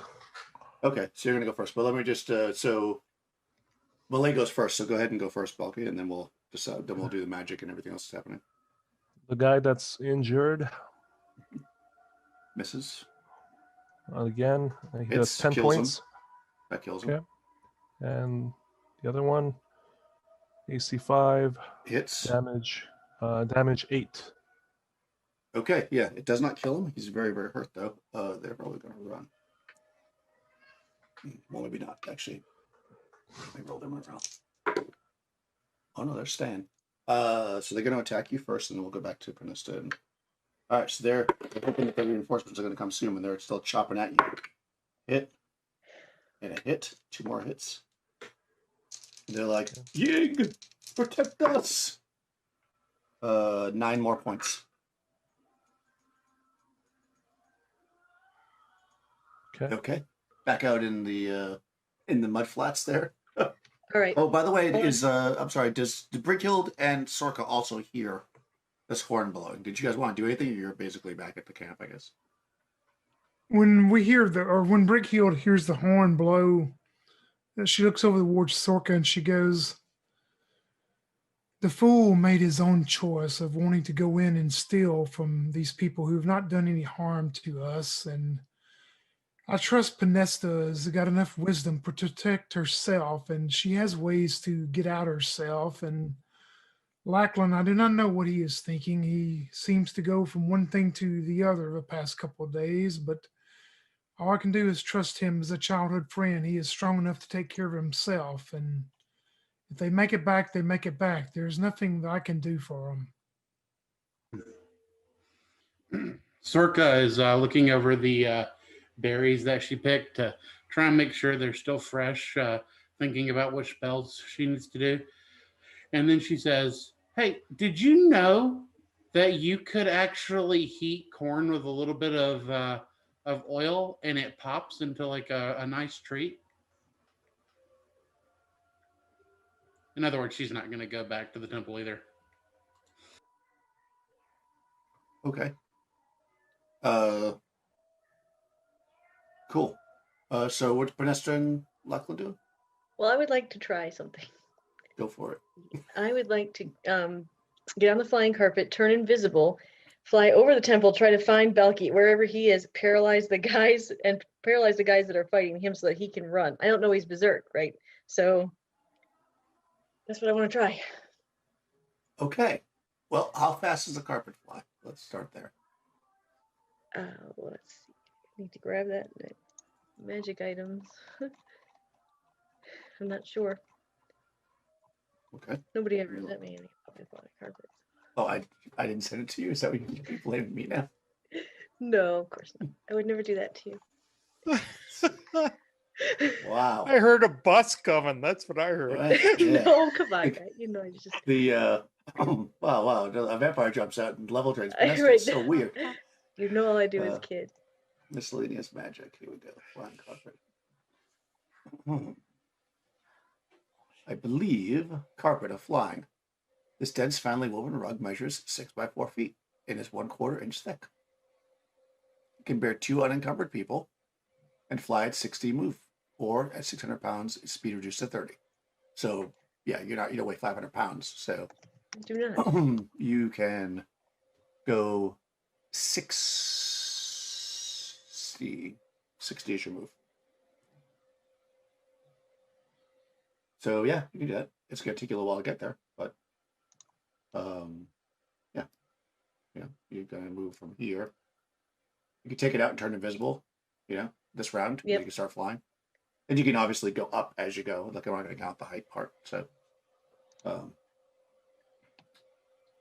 okay, yeah, that's pretty badass. What's Lachlan doing? I am going to start slogging through the rice paddy to get closer to and well, let's see what it keeps going behind Tony. What the map? I can't see the map. To N8. I'm heading towards N8. Oh, okay. Yeah, so where they're saddling up where all the dinosaur. where all the other monks were running to. Yeah. So some of them have run out and they're like kind of down here at this point. Like Okay. N6. Some are still saddling up the dinosaur. And I guess that's the end of that round. Okay. Yeah. Next round. Initiative. There's only 2 guys in front of you. Although you probably can't even tell that. You just know that your battle rage is there. They rolled a 1. You're going to go first. This could be good for you. All right. Yeah, I mean, the previous rounds, I've been, I took off -2 for wielding 2 and -3 for the offhand. But I have failed to add back the 2 bonus that I get for hits. So this time I won't forget that. All right, here we go. Broadsword. So that's 7 points of damage on the guy that was injured. Okay, that drops him. And does 6 points of damage on the guy that's remaining. Okay, this does not drop him, but he's also not an idiot, so he is going to... And Balki yells, "I am going to kill you." Yeah. Yeah, he... Let's see if this guy can pull this off or not. So that's been 1, 2, 3, 4 rounds.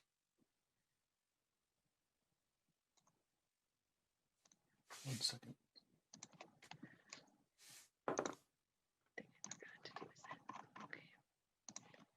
You are... Oh, hold on, I gotta check the range. See if this works or not. It might be too far away to do what I want to do.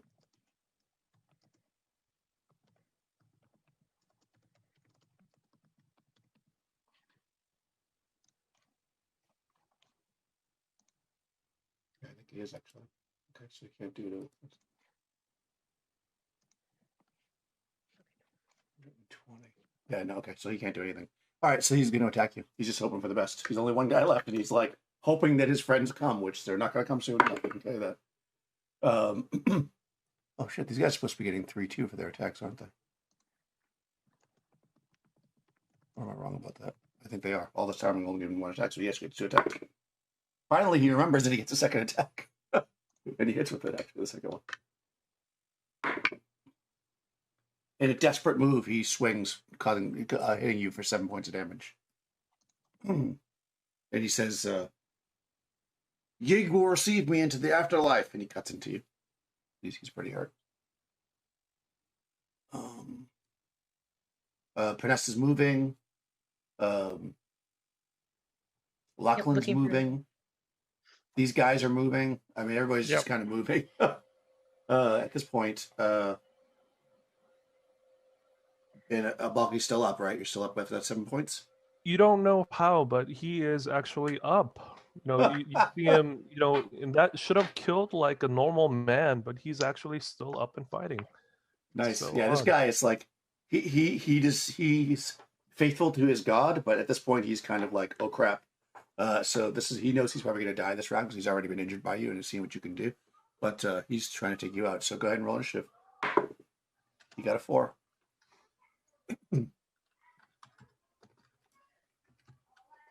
Oh no. Oh, okay. He's gonna get one more swing at you, I guess, before he goes down. Go back to his stats. Well, let's roll it first. Oh my god. He critted. That's the first crit of the night. Last time we played, I got like 5 crits during the game. Holy crap. Okay, he critted you. But he is actually a cleric. So I think he rolls on that chart there. 4 double damage. All right. He says, I will see you in the afterlife, you monster. And scores 6 + 1, 7 points again. Yeah. At that, Balky lets out his deathly blood-curdling scream. He goes, "Argh!" And then he collapses and dies. Oh, jeez. Hold on. What are you at? What are you at for hit points? Barbarians, while raging, they could fight until they're, -3, which is where Balky was at this point. Oh, so, no. He got the crit, so he's at -10. -10, which just kills him, yeah. Oh, man. Yeah, if you had gone down to -3, you actually would have survived because he would have taken you captive. Yeah. And your body still had 9 more rounds of raging, so you're probably like... Yeah, this guy like collapses onto his knees, looking around at his dead brothers, and then he starts to say a prayer to Yig. Slowly but surely, people start to move. So I don't know if you wouldn't know he's dead, I suppose. So what is your ultimate plan there, Lachlan? Like, these guys are moving, just to give you an idea. So like by now they're probably like here-ish. Right. And you're probably like here-ish. You're out in the open, but they're not seeing you right now because they're not paying attention. They're running towards the back. I think by now 2-3 more rounds, they're probably still trying to get the dinosaur settled up. So I don't know if you want to engage the 3 guys that are over here, or if you want to head towards the dinosaur guys, or if you want to whatever. By now, Panessa's like down here somewhere. You hear Balky scream out. That's probably the last thing you hear. Yeah, I mean, Lachlan and Panessa would probably hear that as, oh yeah, that guy's dead type of a scream. It's I'm the still gonna fly dying over scream. your body Yeah. to make sure. It's like, that kind of scream. Yeah, you've probably been screaming battle rage, and then now all of a sudden it cuts loose. Yeah. Yeah. Yeah, but that's up to you. If you guys want to, With it suddenly going quiet. Yeah. Yeah, I would still. I mean, they can't see me, so I'm just gonna fly over and see if I can see his body. Okay. Yeah. At this point, Lachlan, if you want to assume that maybe because of your battle prowess that you are, you're not first level, you would probably understand possibly. Nobody's seen you yet, but you are clearly standing out in the open. So Yeah. if you continue on your path, you might be seen. I will crouch and evade. Okay. All I'm gonna say because they're pretty focused on chasing down. In fact, the guy probably blows a different tune on his horn, like after a few seconds, like once he gets his mind back, like it all clear. I mean, not that you would know the difference, but it was like the first time he blew like burp burp burp burp burp, and this time he blows like burp burp burp. You know, it's a little different. So, and you start to make your way back out through the rice paddies. These soldiers continue to move around. Potentially, you see them circle around, and you see the carnage. Balky's laying there. More cuts on him than you could imagine any man would be able to handle without dying. All right. Four dead monks splayed out across the ground. Some maybe missing limbs at that. And one very injured monk kind of getting to his feet and talking to the other ones that ran around, the other three. I'm going to think to myself, I'm really sorry he's dead. He was a fun guy. But boy, I'm glad they don't know he was with us. That's also true. So, and I will fly Yeah. back to where, I mean, I'm assuming Lachlan and I are going to meet back at camp. I don't know. We didn't actually plan that, Yeah. so. You didn't plan that, but that's probably ultimately what you would do. So that's fine. You all get back to camp. Of course, obviously, Vanessa can report what happened. Yeah, you guys hear a voice from above. Well, Belky's dead. Young is in competition to beat Crystal with the most dead characters. And I land and I'll roll up the carpet and turn not invisible anymore. So I'm assuming they know it's me. But Well, every action has consequences. Yeah, you gotta have extras. Come on, guys. Yeah. Well, Guess at you can that, play a sailor now. yeah. I mean, you may have to until you get back to shore. We'll have you play the sailors until you guys get back. But you can roll the XP into whatever character, because it would just not be practical for you to have another character right here. It would just be weird. So we'll probably give you a Lemurian. So it'd be like all this time. They'd be like, "Hold on, you were a 5th level fighter." Yeah, but you weren't paying me enough to do that. But Yeah, now you'll be that you're excited. going to offer me some of this head money, Exactly. Yeah, so I think at that, I mean, we'll start back, I guess, probably in the morning, but you would see by moonlight that they drag the body of your companion out and nail him to the cross in front. it's like still Uh, twitching. Yeah, exactly. There's still like foam kind of as well. They've stripped him down. He's naked basically, which the other bodies were as well.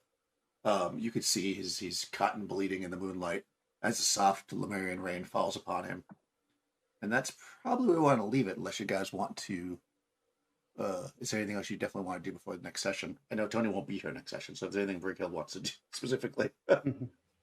She, when Lachlan and Vanessa make it back, she lets out a sigh of relief and she walks up to Lachlan. She goes, "We've seen many deaths from people who have joined our party, and I've seen enough of them.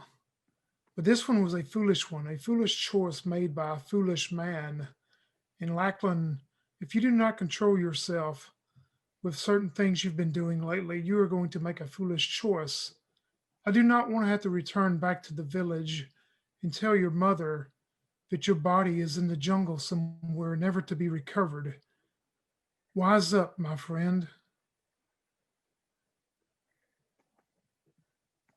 Okay. Wise words.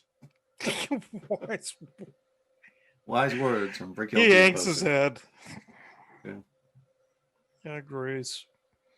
Yeah, they don't seem to send patrols out looking for you or anything. As the night goes on, maybe you are on extra guard just to be careful. Surprisingly, maybe, or maybe not, because you didn't really get harassed the last night either. But no real animals bother you. It's actually fairly peaceful here. You hear the birds still, you hear the lizards, you hear those things, but everybody takes their guard duty, maybe with a little bit of sadness. But nothing dangerous happens. Just good. Sorry. How badly wounded is Lachlan still? He was down by 8, right? Yeah, I'm down 8. Brickhill, are you down at all? No, I'm okay. Okay. Lachlan, like maybe when she goes to take her her watch and maybe Lachlan's not paying attention, she's going to cure light wounds on Lachlan. Sorka will. 7 points. Nice. You saved the good one for Lachlan, I guess. Yeah. Yeah. I'd thank you, but I'm sleeping. Yeah. All right, and at that, just so we remember to do it this time, everybody who's hurt can get back, can roll their hit die, 2 hit die, or 3 if you're Podesta. Also, Actually, I'm going. what level is Brigil not 6th level? No, I'm still 5. I got a ways to Ah. go. Oh yeah, you don't carouse as much as Hmm. Podesta. Daniel, Yeah. I'm also doing good berry. Perfect, I have before we purify move food and drink if the berries are not fresh enough. I don't know what you would consider fresh berries. Those were like a day old. No, you picked them that day. Yeah, that's fine. The night before or whatever. Okay. That's fine. Yeah. 4. We get 4 more good berries. Nice. Let's see. So I'll give Brighild and Penesta 1. Let's see. I'll give the monk 1, and then I'll keep 1 for myself. All right. I mean, I know Lachlan wouldn't want 1 anyway. Well, if you give him one to Rush's character, make sure you remind him because I'm not going to remember that. Yeah. With that, the night falls upon another night in the Lemurian remnant. The rain slowly starts to subside. It's been raining for 3 days straight at this point. And as the rain stops, you can actually feel the heat moving in a low fog rising under the moonlight. As we end the session on the 21st day of the 10th month of the 9th year.